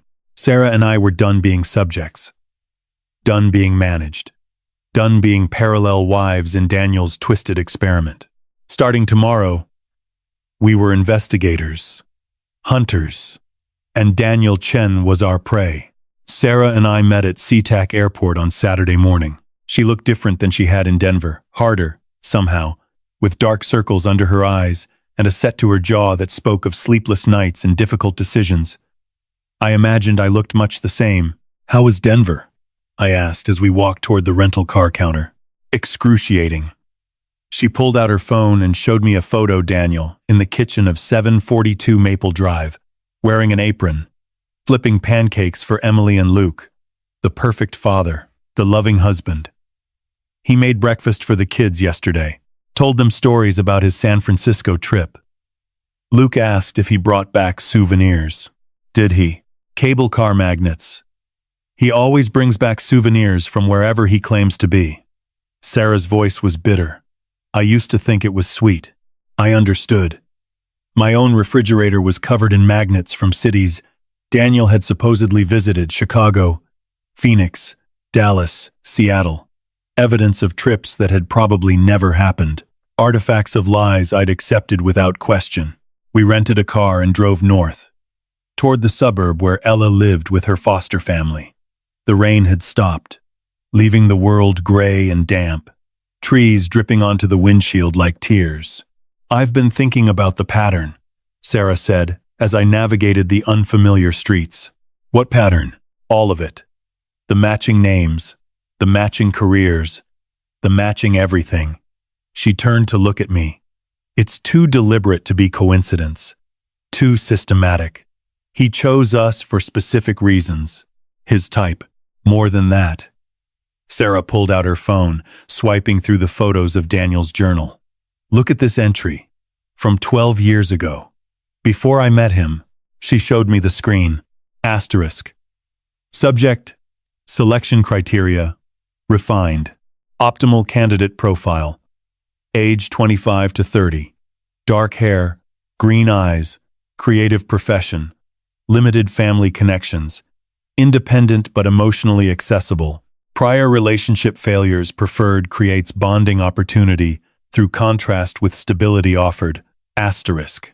I read the words twice, my stomach churning. "He had a checklist," I said quietly. "He had a Times recruiting strategy." Asterisk. Like we were job candidates. Sara's voice cracked. "He writes about vetting us, running background checks, making sure we fit his criteria before he made first contact." First contact. I thought about the marketing conference in San Francisco, 20 years ago. The way Daniel had approached me at the networking reception, complimented my presentation, asked if I wanted to get coffee. I'd thought it was fate, serendipity, love at first sight. It was none of those things. It was selection. Susan fit the profile too, Sara continued. Dark hair, green eyes, worked as a graphic designer. Both parents dead. One sister in Canada she barely spoke to. She checked every box. So did I said. Parents died in a car accident when I was 21. Sister in Australia. Same. Sara's voice was hollow. Parents divorced when I was a kid. Mom died of cancer. Dad remarried and moved to Florida. We talk maybe twice a year. The realization hit me like ice water. Daniel hadn't just chosen women who looked alike. He'd chosen women who were times. Isolated. Asterisk. Women with small families, few close relationships, minimal connections who might notice if something was wrong. Women who would be easy to control. Women who would be easy to disappear. Rachel Nguyen's house looked the same as it had a week ago, modest, well-maintained, with the basketball hoop in the driveway and the carefully tended garden beds. Sara and I sat in the rental car, staring at the front door. How do we do this? Sara asked. We can't just knock and say, Hi, we're your dead mother's husband's other wives. Can we talk about the night she vanished? No, I agreed. We need to be honest, but gentle. She's been through enough. What if she doesn't want to talk? Then we leave. We don't push. I looked at Sara. Ella's not a means to an end. She's a person. A child. Whatever Daniel did, she suffered enough. Sara nodded slowly. Okay, let's go. We walked up the driveway together. Two women in their 40s, dressed in casual clothes, trying to look non-threatening. Trying to look like anything other than what we were, the living reminders of a man who had destroyed multiple families. I knocked. The door opened almost immediately. Rachel Nguyen stood in the entrance, a small woman in her 50s, with kind eyes and gray-streaked hair pulled back in a practical bun. Can I help you? Mrs. Nguyen? My name is Sara Chen. This is Sara Mitchell. I hesitated, trying to find the right words. We're here about Ella. Rachel's expression shifted immediately, warmth replaced by wariness. Are you from Child Services? No. I glanced at Sara, who nodded slightly. We're married to Ella's father. The silence that followed was absolute. Rachel stared at us, her face cycling through confusion, disbelief, and something that looked like dawning understanding. Both of you? She asked finally. It's complicated, Sara said. And we know how this sounds, but we have information about what happened to Ella's mother. Information that might help explain. The voice came from behind Rachel. Ella appeared in the doorway, taller than I remembered, her dark hair loose around her shoulders. She looked between Sara and me with those familiar brown eyes, Susan's eyes, and frowned. Who are they? Rachel hesitated, clearly struggling with what to say. They're here to talk, she said finally. About your father. Ella's face went blank. I don't have a father. Ella. I don't. Her voice was sharp, defensive. He left. He disappeared. Just like Mom. I don't have parents anymore. I just have you. She turned and disappeared back into the house. A moment later, a door slammed somewhere upstairs. Rachel Seahill heavily. Perhaps you'd better come in, she said. Rachel Nguyen had been fostering children for 22 years. She told us this as she made tea in her small, tidy kitchen, her movements practiced and calm. Ella had stayed. She was 8 when she came to me, Rachel said, setting cups in front of us. Police found her alone in the house, hiding in a closet. She wouldn't speak for 3 months. What did she see? Sara asked quietly. I don't know. Not exactly. Rachel sat down across from us, her hands wrapped around her own cup. She's never talked about that night. Not to me. Not to the therapists. Not to anyone. Whatever happened, she's buried it deep. Has her father ever tried to contact her? Rachel's expression darkened. Once.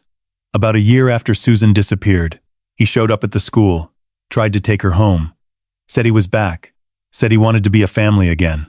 What happened? Ella screamed. Hysterical, inconsolable screaming. She wouldn't stop until the police came and took him away. Rachel shook her head. He hasn't been back since. But he sends money. Every month. Like clockwork. Enough to cover her expenses, her therapy. I thought about the bank statements. The regular withdrawals. Daniel wasn't just maintaining 2 families, he was maintaining the ghost of a third. Does Ella know about the money? Sara asked. No, I've never told her.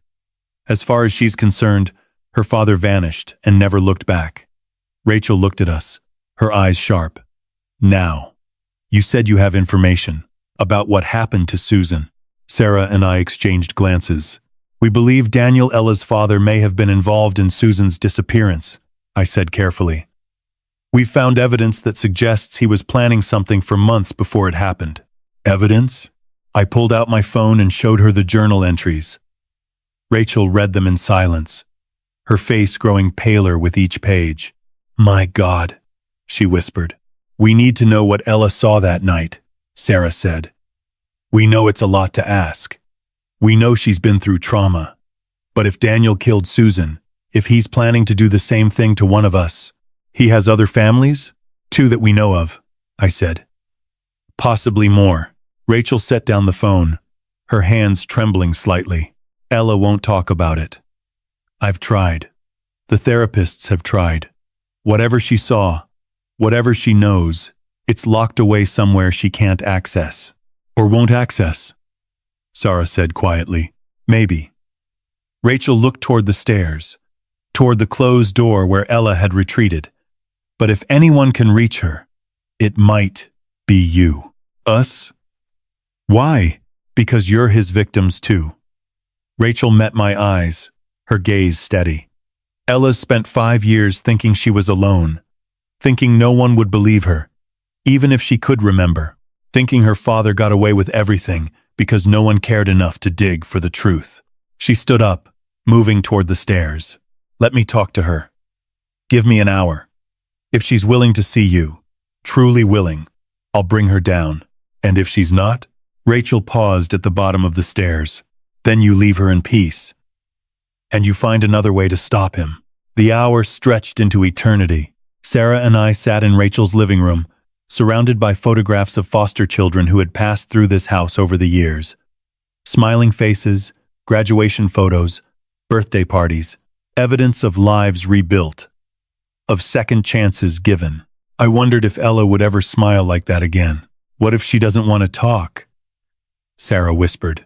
Then we find another way. There is no other way. The police couldn't prove anything. The journal is damning, but it's not evidence of murder. Without Ella, Sara, I put my hand on her arm. Whatever happens in the next hour, we're not going to pressure a traumatized child. That's not who we are. She closed her eyes, taking a shaky breath. I know. It's just, I keep thinking about that entry, prepare contingency. What if he's already planning something? What if we're running out of time? I didn't have an answer for that. Because the same fear had been keeping me awake every night since I'd read those words. Footsteps on the stairs. We both looked up as Rachel appeared in the doorway. Her face was unreadable. She'll see you, Rachel said quietly. But I have conditions. Anything. I stay in the room. If she gets upset, you stop immediately. And you don't ask her directly about that night, not yet. Let her lead. Let her decide what she wants to share. Understood, I said. Rachel nodded and stepped aside. Ella stood behind her, arms crossed over her chest, chin lifted in defiance. But beneath the bravado, I could see the fear, the same fear I'd seen in my own mirror for the past 3 weeks. You're really married to him? Ella asked. Both of you? Yes, Sara said. At the same time, we didn't know about each other. Not until recently. Ella processed this, her expression shifting. So, he lied to you, too. He lied to everyone, I said gently.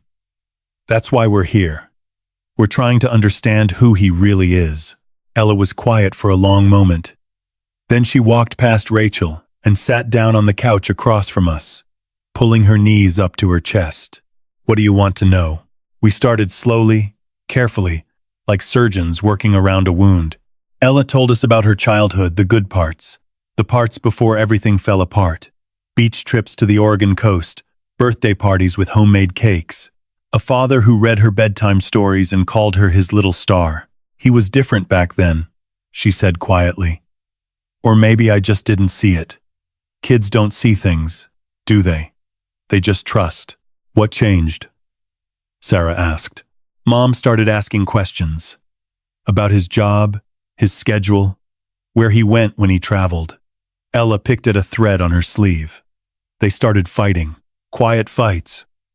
Where they'd whisper in the kitchen after I went to bed. But I could hear them. What did they fight about? Her. Ella's eyes flicked to me. Not you specifically, but another woman. Mom found something on his computer. Emails, maybe. Or photos. I never knew exactly what. But after that, everything changed. I thought about the journal entries. About Daniel's meticulous system for managing his parallel lives. About the subject selection criteria and the optimization and the cold, clinical way he wrote about the women he supposedly loved. Susan had found out. Susan had threatened the system, and Daniel had transitioned her. Ella, I said carefully. Do you remember the last time you saw your mom? She went very still. You don't have to answer. Rachel said quickly. You don't have to. It's okay. Ella's voice was barely above a whisper. I remember. The room seemed to hold its breath. It was a Tuesday. March something. I came home from school and Mom was acting weird. Nervous. She kept looking out the window, like she was waiting for something. When I asked what was wrong, she said we were going to take a trip. Just the two of us. She told me to pack a bag. A trip where? She didn't say. But she was scared. I could tell. Ella's hands were shaking now. I went upstairs to pack. And then he came home. Your father? She nodded, her eyes distant.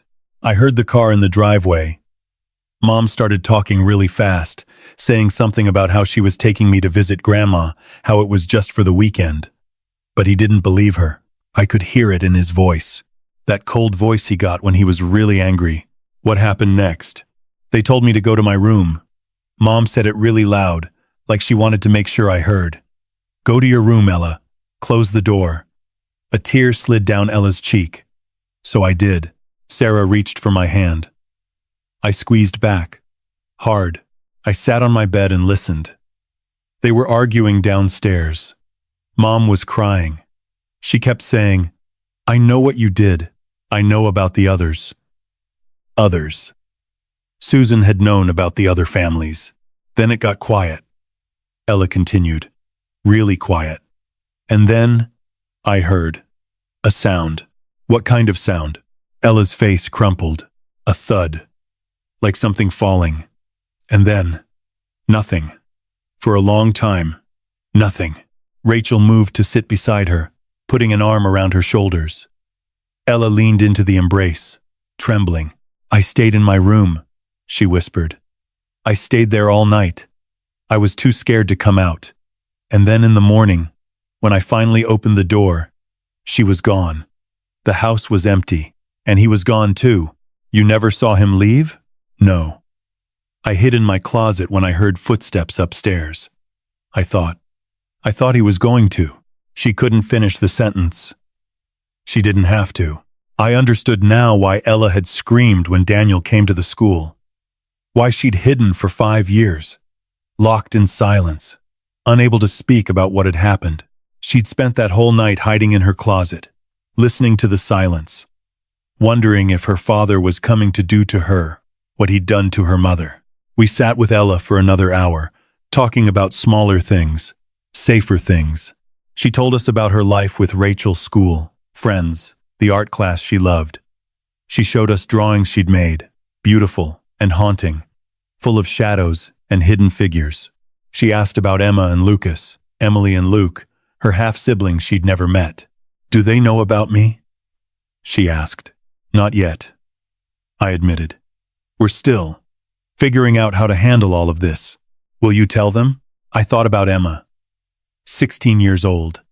The same age Susan would have been when Daniel first chose her. I thought about the devastation this truth would cause not just for me, but for my children, whose entire understanding of their father would be shattered. Someday, I said. When it's safe. When we've stopped him. Can you? Ella's voice was small, hopeful, terrified. Can you really stop him? I looked at Sara. She looked back at me. And in that moment, I knew we'd passed some kind of threshold. This wasn't about our marriages anymore. It wasn't about betrayal or divorce or dividing assets. This was about justice. About protecting the people Daniel hadn't destroyed yet. About making sure Ella's mother hadn't died for nothing. Yes, I said. And I meant it with every fiber of my being. We're going to stop him. We left Rachel's house at 4 p.m. with a promise to stay in touch. Ella hugged us both at the door, first Sara, then me, her thin arms tight around our shoulders. It was the embrace of someone who had been alone for a very long time. Someone who finally, maybe, didn't have to be alone anymore. Thank you, she whispered. For believing me. Thank you for trusting us. We walked to the car in silence, the weight of everything we'd learned pressing down on us. The rain had started again, a light drizzle that coated the windshield in silver. He killed her. Sara said as I started the engine. We don't have proof, but we know he did, and he's going to do it again. To one of us? Maybe both of us. Not if we stop him first. Sara turned to look at me, her eyes fierce. I thought about Daniel's journal, his meticulous planning, his alibis and cover stories and backup plans. He'd been doing this for over 2 decades. He'd evaded police investigations. He'd maintained 3 separate lives without anyone catching on. He was smart, careful, methodical, but so were we. We beat him at his own game, I said. We document everything. We build a case so airtight that no alibi can explain it away. And then we take it to the police, not the local police, who let him slip through their fingers the first time. The FBI. Someone with the resources to actually nail him. And in the meantime, we act normal. We play the loving wives. We let him think he's still in control. I pulled out of the driveway, heading toward the airport. The most dangerous thing we can do right now is let him know we're on to him. Sara nodded slowly. How long? As long as it takes. Days. Weeks. However long we need to build an airtight case. And if he makes a move first? If he decides one of us has reached critical threshold? I didn't answer right away. Because the truth was, I didn't know. Daniel was unpredictable, despite his methodical nature. If he sensed we were a threat, if he decided to transition one of us the way he'd transitioned Susan, then we protect each other, I said finally. We watch each other's backs, and we make sure, no matter what happens, that the truth comes out. Sara reached over and squeezed my hand. Together. The week that followed was the longest of my life. I went through the motions, work, kids, dinner, sleep, while building a case against my husband in every stolen moment. Sara did the same in Denver. We texted constantly, shared documents through encrypted apps, and called each other every night after Daniel fell asleep. We were building a dossier. The journal was our cornerstone, page after page of Daniel's meticulous documentation of his double life. We added bank statements showing the hidden account, travel records that contradicted his alibis, photographs from Susan's Facebook that proved his involvement in her life. But we needed more. We needed something that tied him directly to Susan's disappearance. Something the FBI couldn't dismiss as circumstantial. On Wednesday, we found it. Sara called at 2 a.m., her voice urgent. I found something. In the attic. I slipped out of bed, careful not to wake Daniel, and padded down to the kitchen. What is it? A storage box. Labeled tax records 2015 to 2018. But it's not tax records. Her voice was shaking. Sara, it's Susan's things. Personal items. Her watch, her wedding ring, a locket with Ella's baby photo inside. I felt the blood drain from my face. He kept trophies. That's not all. There's a phone, an old flip phone. And when I charged it, Sara took a shaky breath. There are text messages from Susan to a number I don't recognize. What do the messages say? She was planning to leave him. She found evidence, bank statements, photos, proof of his other lives. She was going to take Ella and disappear. The messages are to her sister in Canada. They were arranging everything. When were these sent? The 14th of March, 2021. The day before she vanished. The day before, Susan had been 1 day away from escaping. 1 day away from freedom. And Daniel had caught her. Sara, I said slowly. If Daniel has Susan's phone, that means he took it from her. After. The implication hung between us like a blade. We need to give this to the police, I said. Not yet. Sara's voice hardened. We need to be strategic. If we go to the local police, they'll bungle it like they did before. We need to build the complete case and take it straight to the FBI. How much more do we need? I've been researching. For a federal case, we need evidence of interstate crimes. The multiple marriages across state lines help. The hidden bank accounts. But if we can prove he transported Susan's body across state lines, do you think he did? I think Daniel doesn't do anything without a plan. He had an alibi in Portland the night she disappeared. But what if he moved her body later? What if there's evidence somewhere in his records? I thought about Daniel's meticulous nature, his spreadsheets, his documentation, his need to track and control every aspect of his life. The journal, I said. There might be something we missed. I've been through it a dozen times. Not the main entries, the margins, the coded notes. Daniel loves systems. If he disposed of a body, he would have recorded it somehow. A date, a location, something. Sara was quiet for a moment. You're right. I'll go through it again. More carefully this time. And I'll search his office here. There might be a second journal. Or files we haven't found yet. Be careful. If he catches you, I know. I glanced toward the stairs, where Daniel was sleeping peacefully, dreaming whatever dreams, a monster dreams. I'll be careful.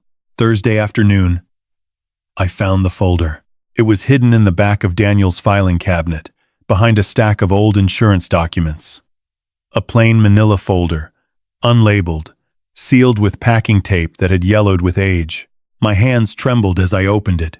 Inside were maps, detailed topographical maps of the Olympic National Forest, with specific areas circled in red marker.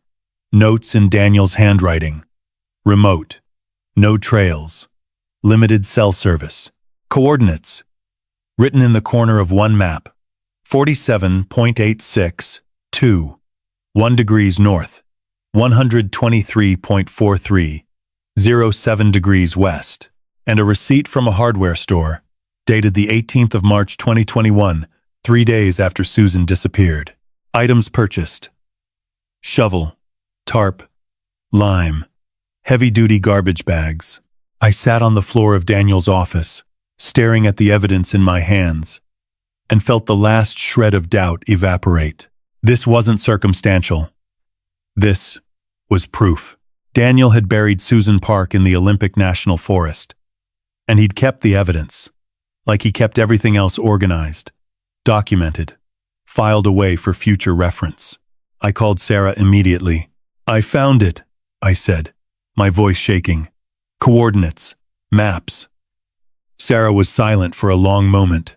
We have him, she finally said. We have him. What do we do now?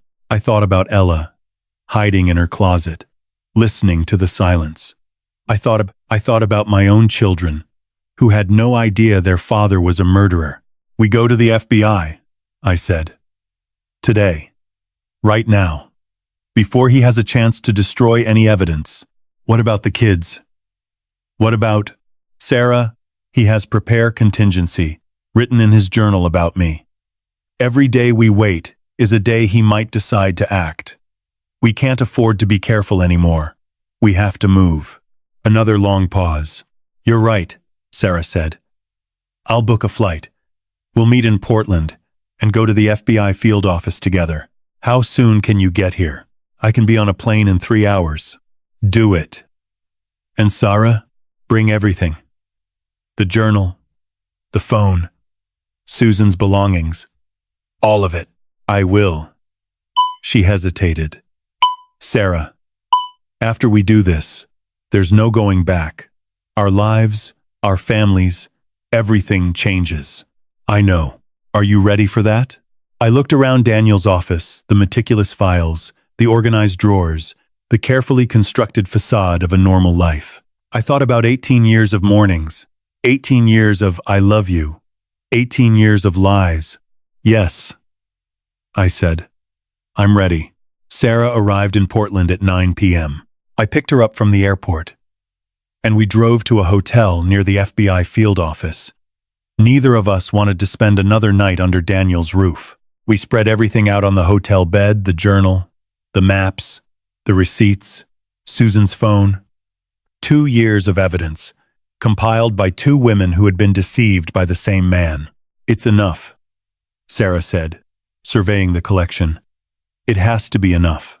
It's enough to open an investigation, I agreed. Whether it's enough to convict him, one step at a time.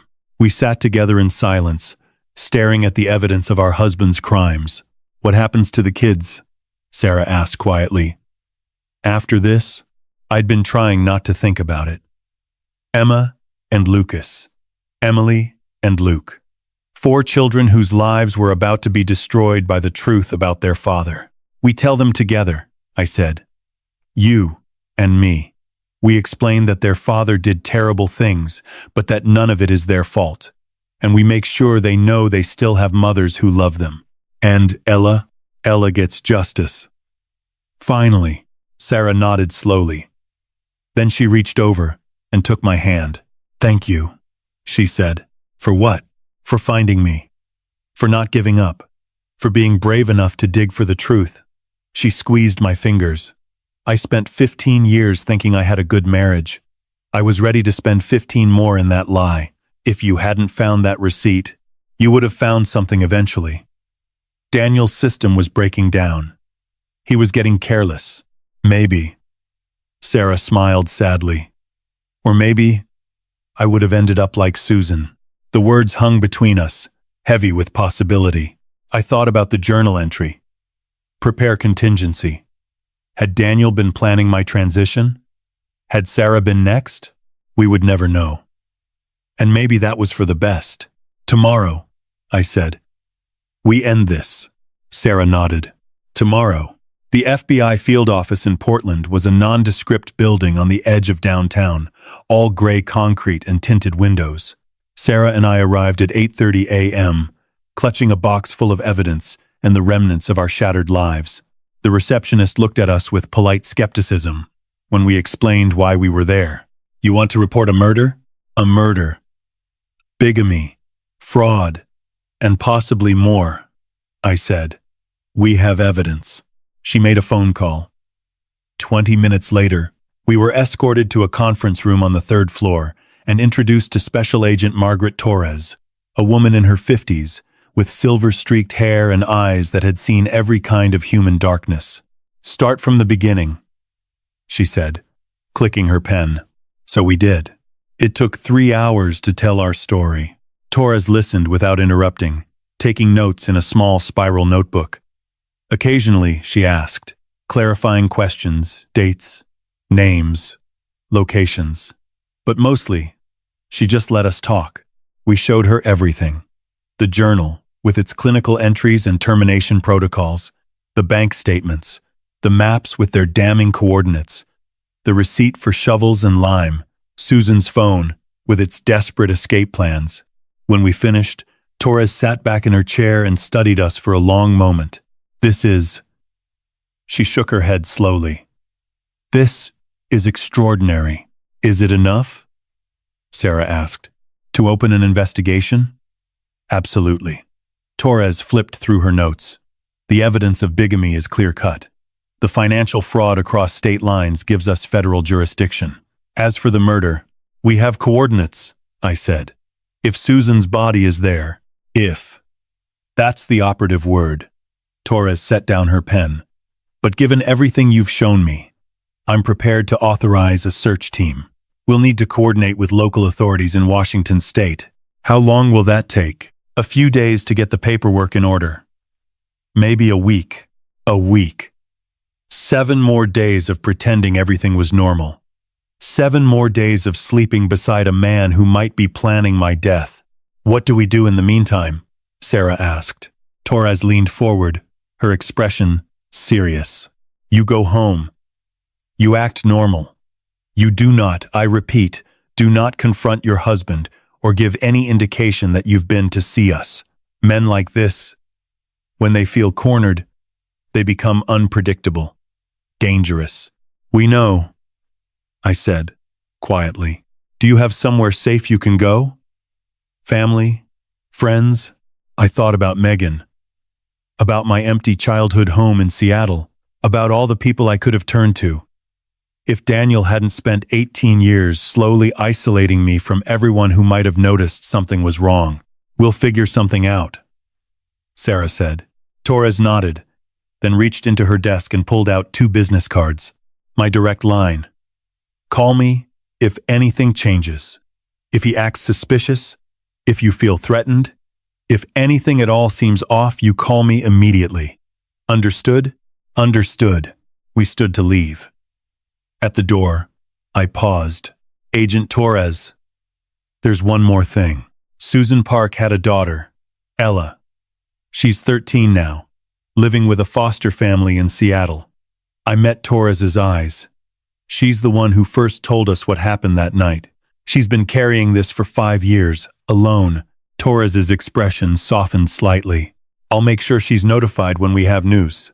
And Mrs. Chen? What you and Mrs. Mitchell have done, the investigation, the evidence gathering, the courage to come forward, it's remarkable. Most people in your situation would have looked the other way, pretended they didn't see.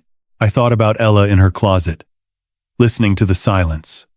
About Susan, one day from freedom. About all the women Daniel might have hurt if Sara and I had chosen to stay blind. Looking away wasn't an option, I said. We drove back to the hotel in silence. The weight of what we'd done was beginning to settle in. We had set something in motion that couldn't be stopped. Within days, FBI agents would be searching the Olympic forest for Susan's remains. Within weeks, Daniel would be arrested, charged, exposed. Our families would never be the same. I should call Rachel, Sara said as we entered the hotel room. Tell her what's happening. And Ella? I think she deserves to hear it from us. Not from some FBI agent she's never met. I nodded. Let's call together. We sat side by side on the hotel bed, Sara's phone on speaker between us. Rachel answered on the second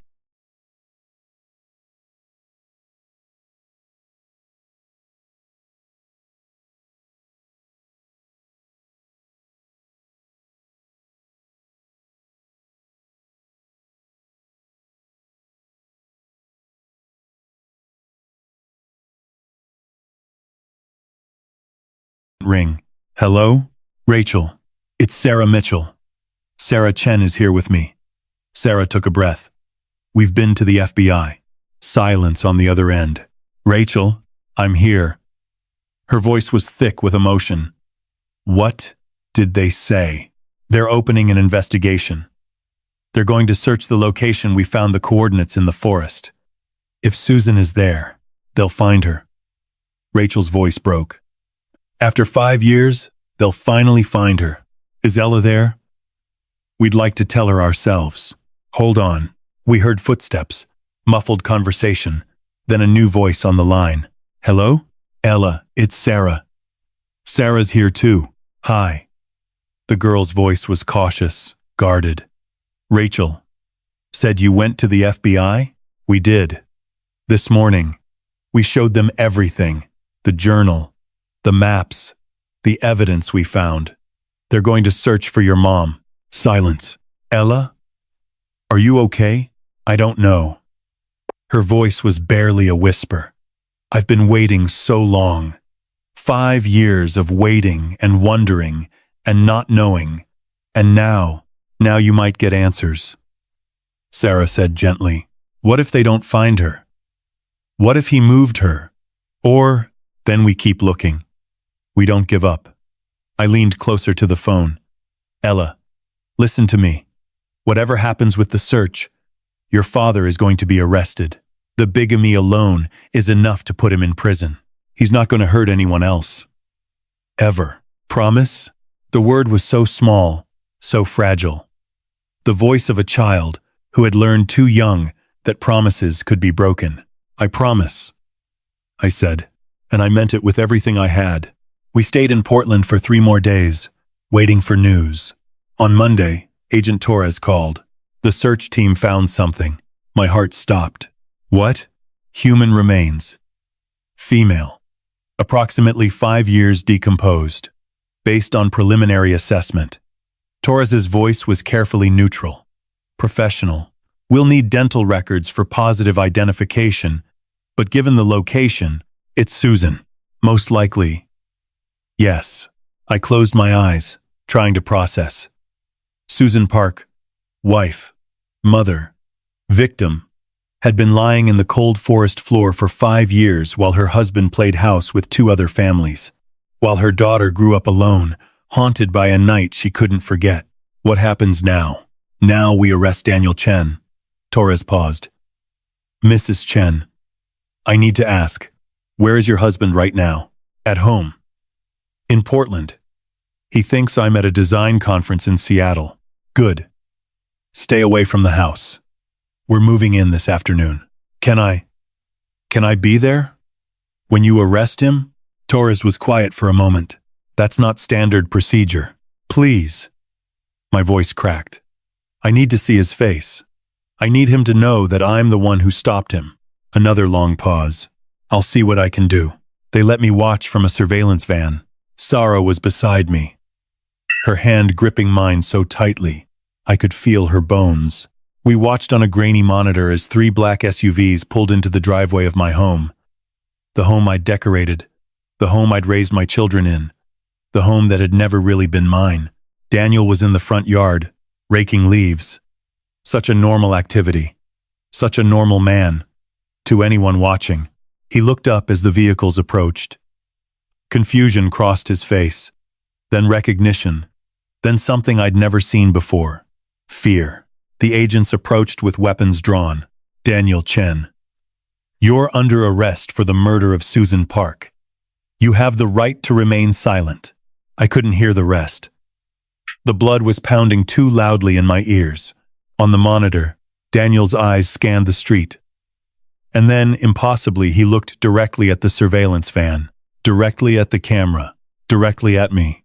His expression shifted. The fear melted away, replaced by something cold and familiar. That look he got when he was calculating, processing, planning his next move.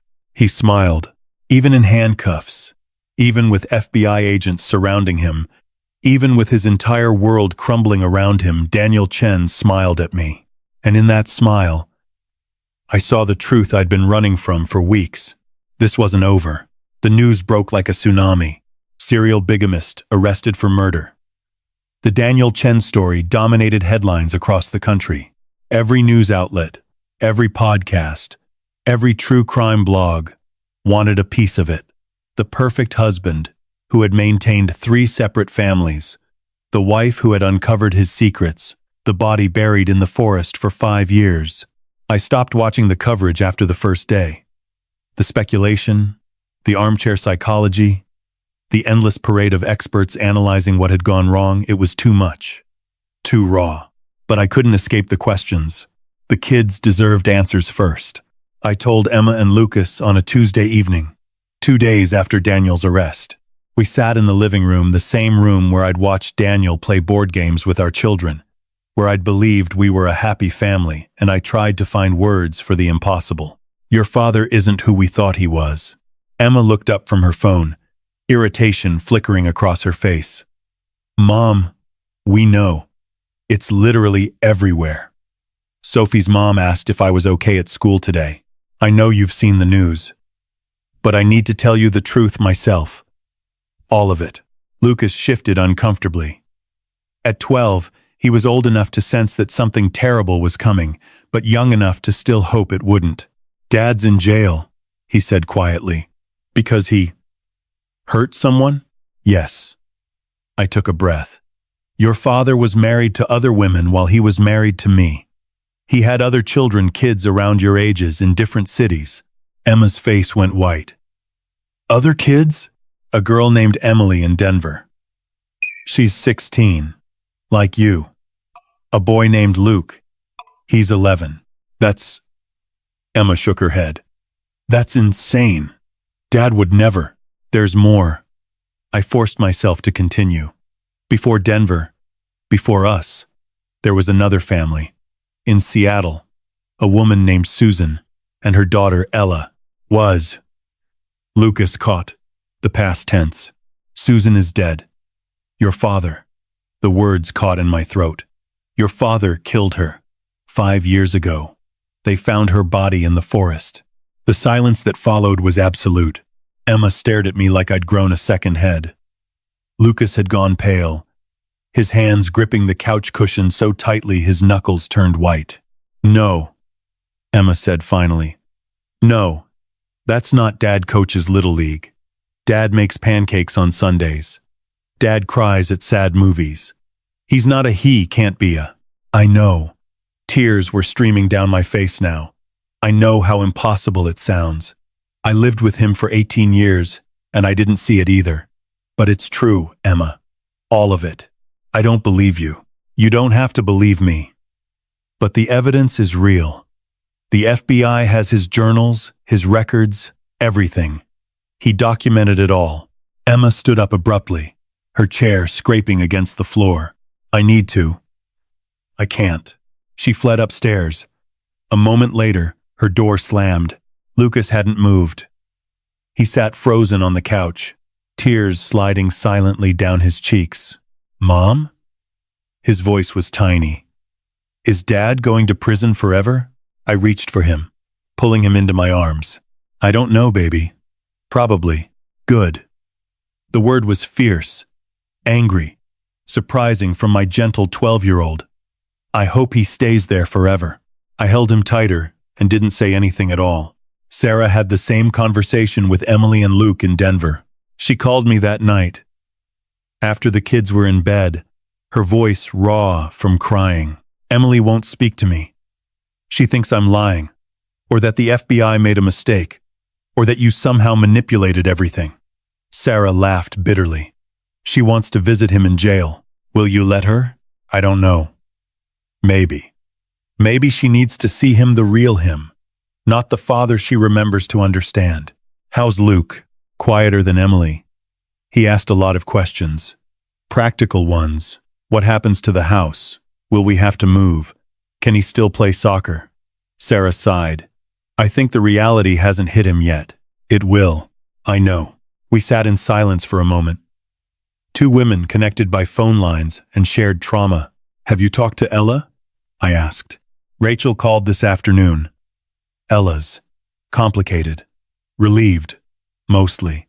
But also angry. She feels like she should have said something sooner. Should have made someone listen. She was 8 years old. Try telling her that. Sara paused. She wants to meet them. All the kids? She says they're her siblings. Half-siblings, technically. But still. She spent 5 years thinking she was alone. And now she finds out there are 4 other kids who share her father. Another pause. I think it might help. All of them. I thought about Emma. Locked in her room. Refusing to believe the truth. About Lucas. Crying in my arms. About children scattered across 3 cities. All of them victims of the same man. Maybe. I said. When things settle down, if things settle down, they will. Eventually. You really believe that? I looked out the window at the quiet suburban street. The houses, with their tidy lawns and warm lights.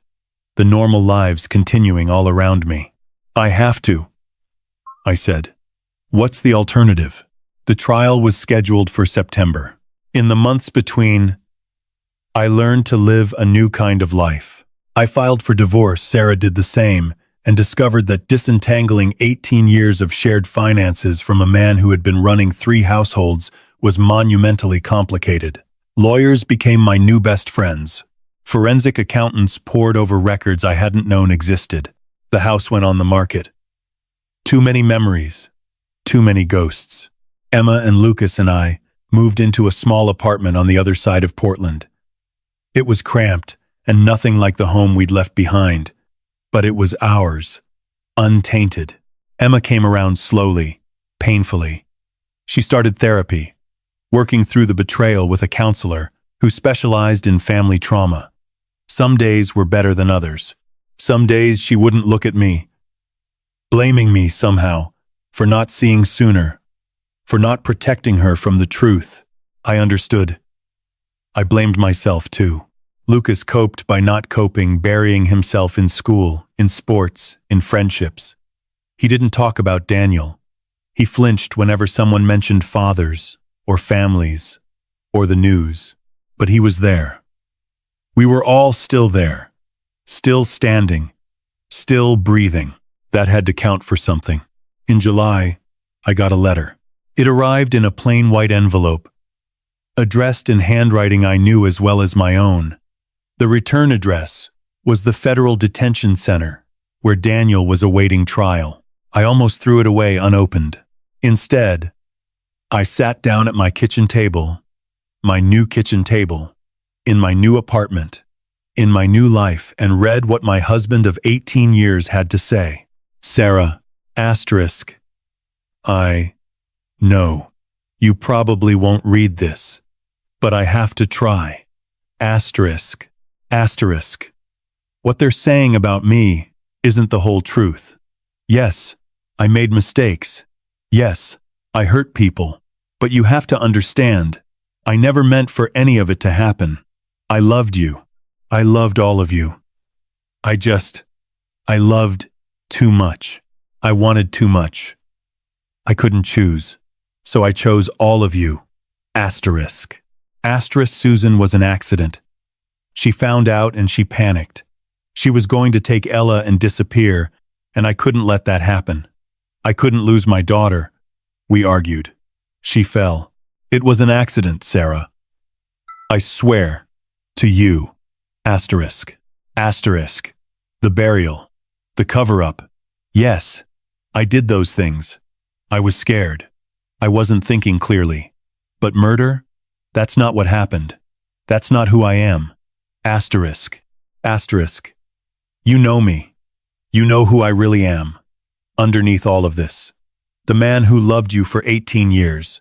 The man who held you when you cried, who cheered at Emma's recitals, who taught Lucas to ride a bike. Asterisk. Asterisk, please. Come see me. Let me explain. Let me make you understand. Asterisk. Asterisk, I still love you. Asterisk. Daniel, I read the letter 3 times. Then I tore it into pieces, dropped them in the garbage, and never looked back. The trial began on September 15th. I had promised myself I wouldn't go. The lawyers had my testimony on record. The evidence spoke for itself, and the thought of sitting in the same room as Daniel made my skin crawl.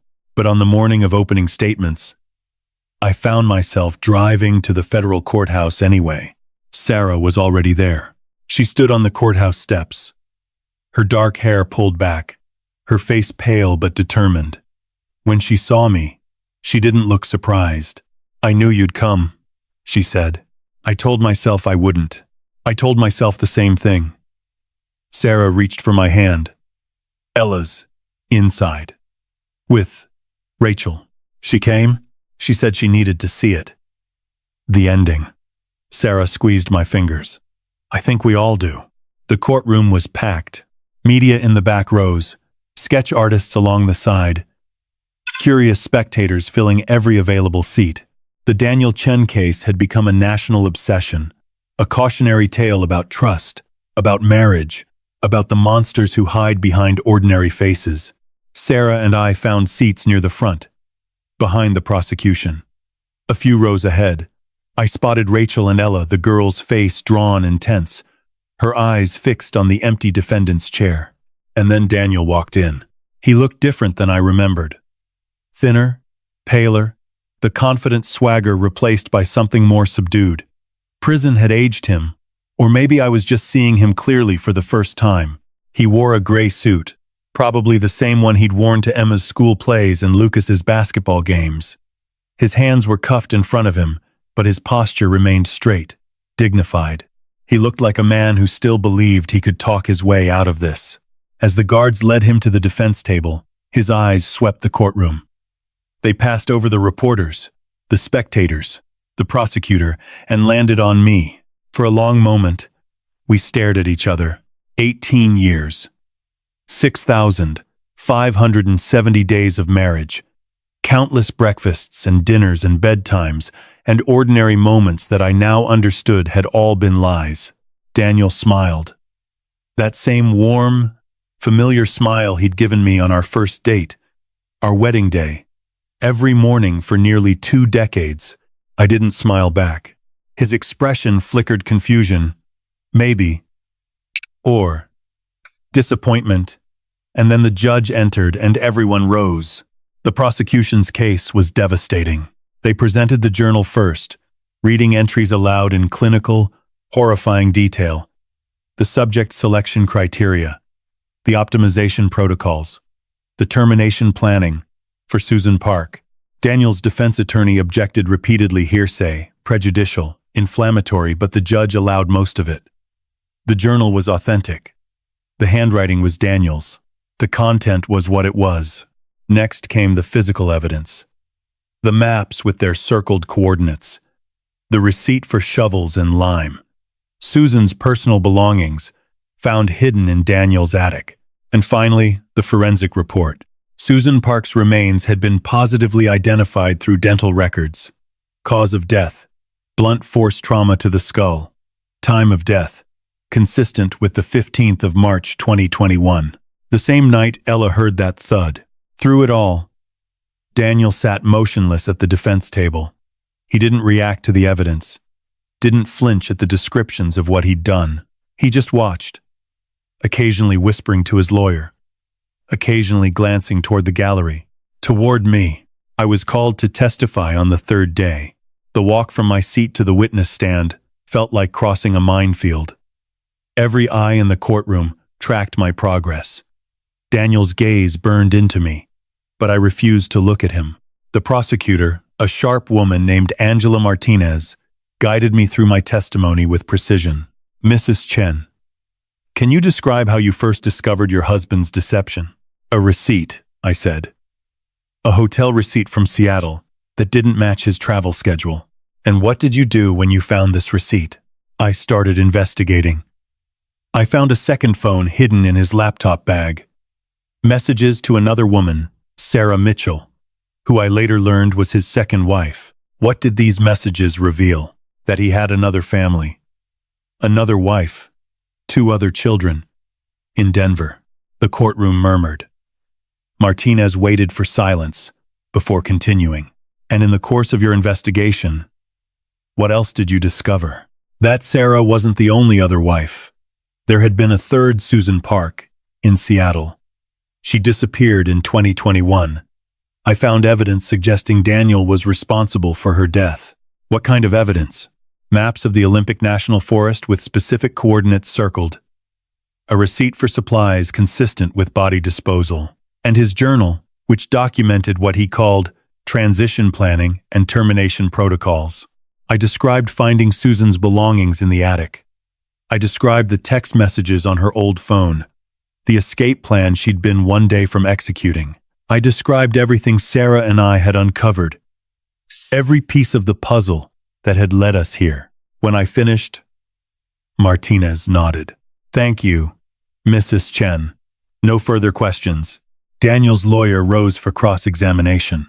Mrs. Chen, isn't it true that you were angry with your husband when you began this so-called investigation? I was confused. Suspicious. I wouldn't say angry, not at first, but you became angry, didn't you? Angry enough to dig through his private belongings, to violate his privacy, to conspire with another woman to build a case against him?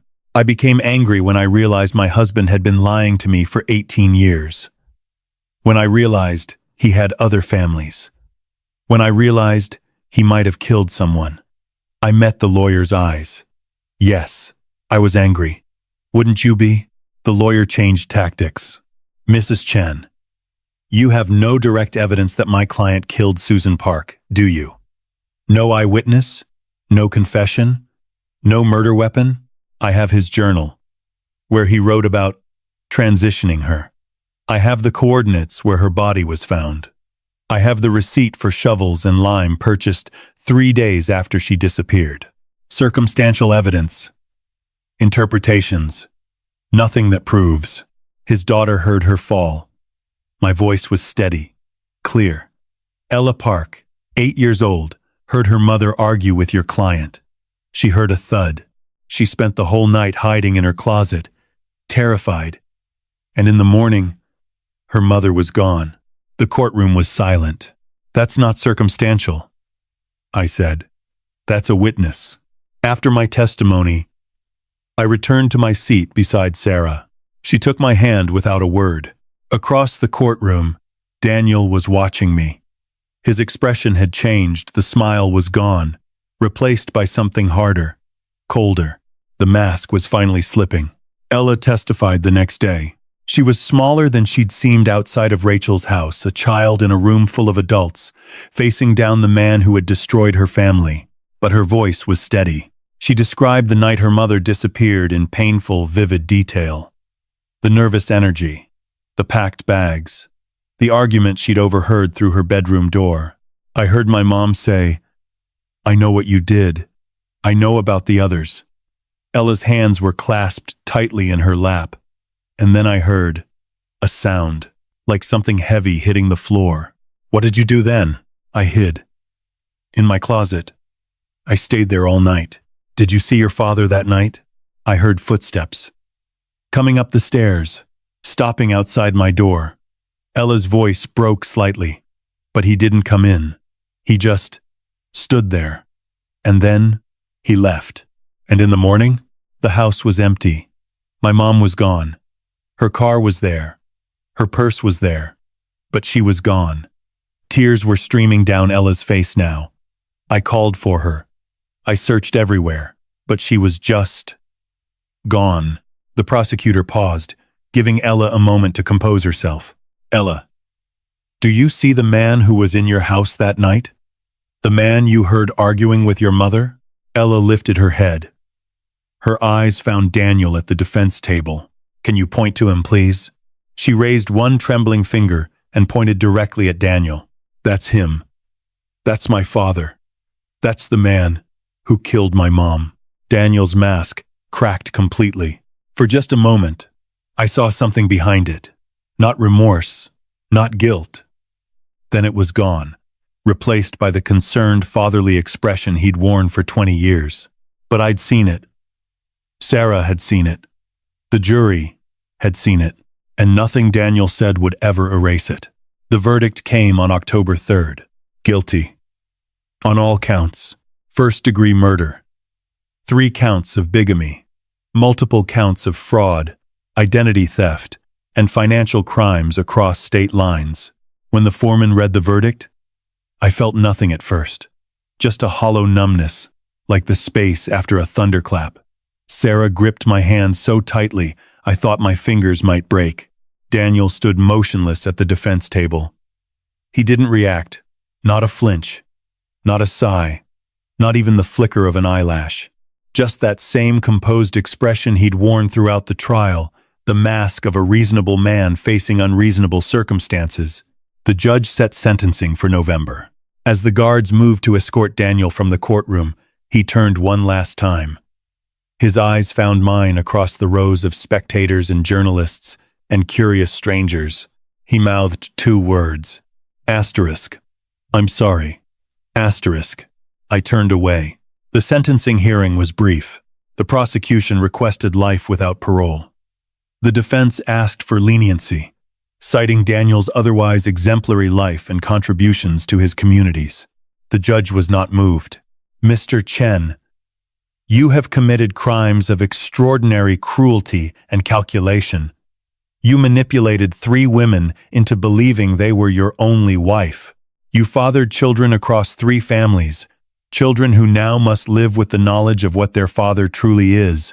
And when Susan Park discovered your deception and tried to escape with her daughter, you killed her."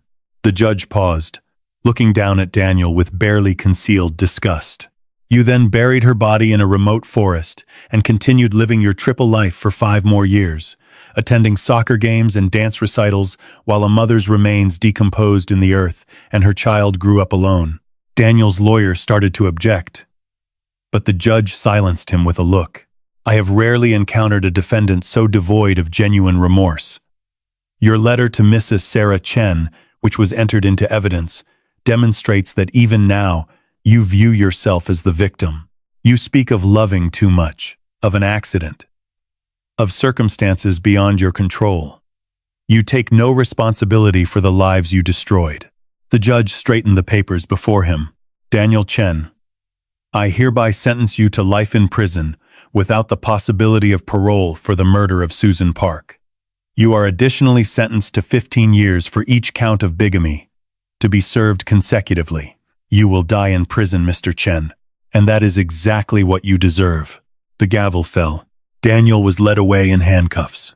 He didn't look back. After the sentencing, Sara and I walked out of the courthouse together. The autumn air was crisp and clean, the sky a brilliant October blue. Reporters shouted questions from behind barriers. Cameras flashed, microphones thrust toward us like weapons. We ignored them all. Rachel and Ella were waiting by the fountain in the courthouse plaza. When Ella saw us, she broke away from Rachel and actually ran toward us. She crashed into Sara first, then me, her thin arms wrapping around both of us at once. "It's over," she whispered. "It's really over. It's over," I confirmed, holding her tight. We stood there for a long moment, three women bound by tragedy and survival, while the world buzzed around us. Two wives who had never been wives at all, one daughter who had lost her mother, and finally, it wasn't a happy ending. There was no such thing, not after everything we'd been through, but it was an ending, and that was enough. The months that followed were about rebuilding. Sara and I stayed in touch, texting daily at first, then weekly, then whenever we needed to talk to someone who understood. We weren't friends, exactly. The word felt too small for what we were. Fellow survivors? Maybe. Sisters in a strange and terrible way. In January, we organized a gathering, all of them, all of Daniel's children, meeting for the first time.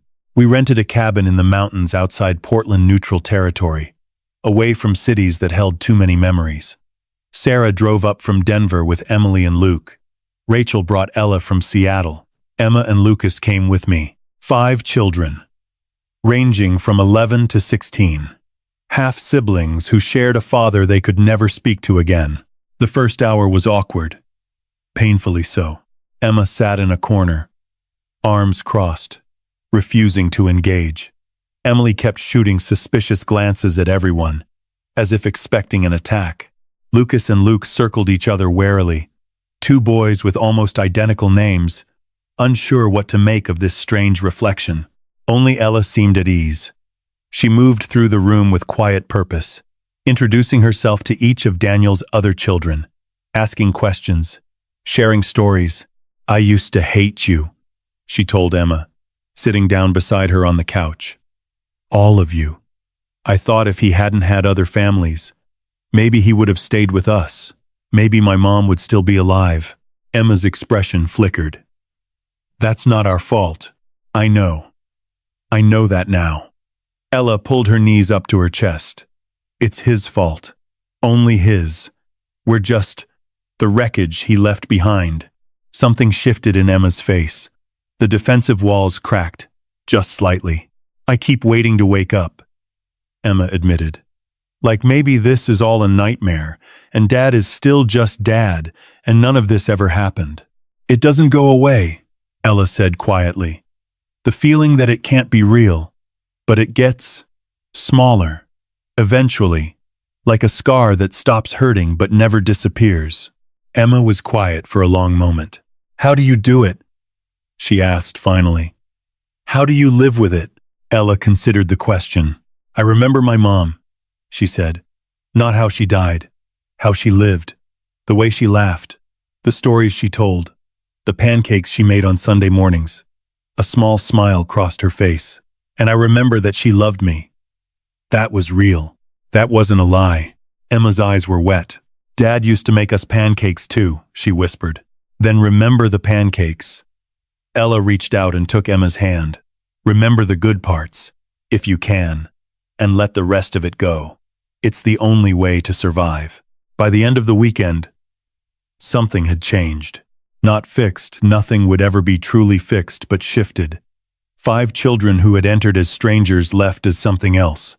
Not quite siblings, not quite friends, but connected. In a way that only they could understand. Sara and I watched them pile into our respective cars, laughing and exchanging phone numbers and making plans to video chat. "We did this," Sara said quietly. "We built something. Out of all the destruction, we built something." "They built it," I corrected. "We just gave them the space." Sara smiled, a real smile. The first I'd seen from her in months. Same thing. 1 year later, I stood in my new kitchen, in my new house, making breakfast for my new life. The house was smaller than the one I'd shared with Daniel. Cozier. Emma had helped me decorate it. She was studying interior design now, following in my footsteps, finding her own way forward. Lucas was at the table, doing homework, earbuds in, bobbing his head to music I couldn't hear. He was taller than me now, growing up too fast, the way boys do. My phone buzzed. A text from Sara. Asterisk. Ella got into UW. Full scholarship. She's going to study psychology. Asterisk. I smiled, typing back. Asterisk. That's amazing. Give her my love. Asterisk. Asterisk always. Dinner next month? All of us? Asterisk. Asterisk. Wouldn't miss it. Asterisk. I set down the phone and looked around my kitchen. The morning light streamed through the windows, warm and golden. The coffee was brewing. My children were safe. It wasn't the life I'd imagined. All those years ago, when I said I do to a man I thought I knew. But it was mine. Built from the wreckage, yes. Scarred and imperfect, and harder than it should have been. But mine. The doorbell rang. I'll get it, Lucas said, pulling out his earbuds. He opened the door to reveal Ella, standing on the porch with a bakery box in her hands. Surprise, she said, grinning. I was in the neighborhood. You live in Seattle? Lucas pointed out. Minor detail. She stepped inside, handing me the box. I brought pastries. To celebrate. I brought pastries. One hum by. I brought pastries. Celebrate what? Everything. Nothing. Being alive. She shrugged, still smiling. Does it matter? I looked at this girl, this young woman who had survived the unsurvivable, who had lost her mother, been abandoned by her father, spent 5 years in limbo, and emerged on the other side with enough hope to drive 3 hours just to bring us pastries. No, I said, pulling her into a hug. It doesn't matter at all. Later that night, after Ella had gone and the kids were in bed, I sat alone on my back porch. The stars were out, scattered across the sky like salt on black velvet. The same stars that had shone over my old house, my old life, my old marriage. The same stars that didn't care about human tragedy or triumph. I thought about Daniel, rotting in his prison cell. I thought about Susan, finally at rest, her grave marked and visited and remembered.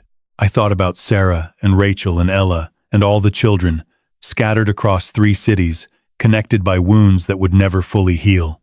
And I thought about myself. Sara Chen, 43 years old, divorced, survivor. I had spent 18 years loving a monster.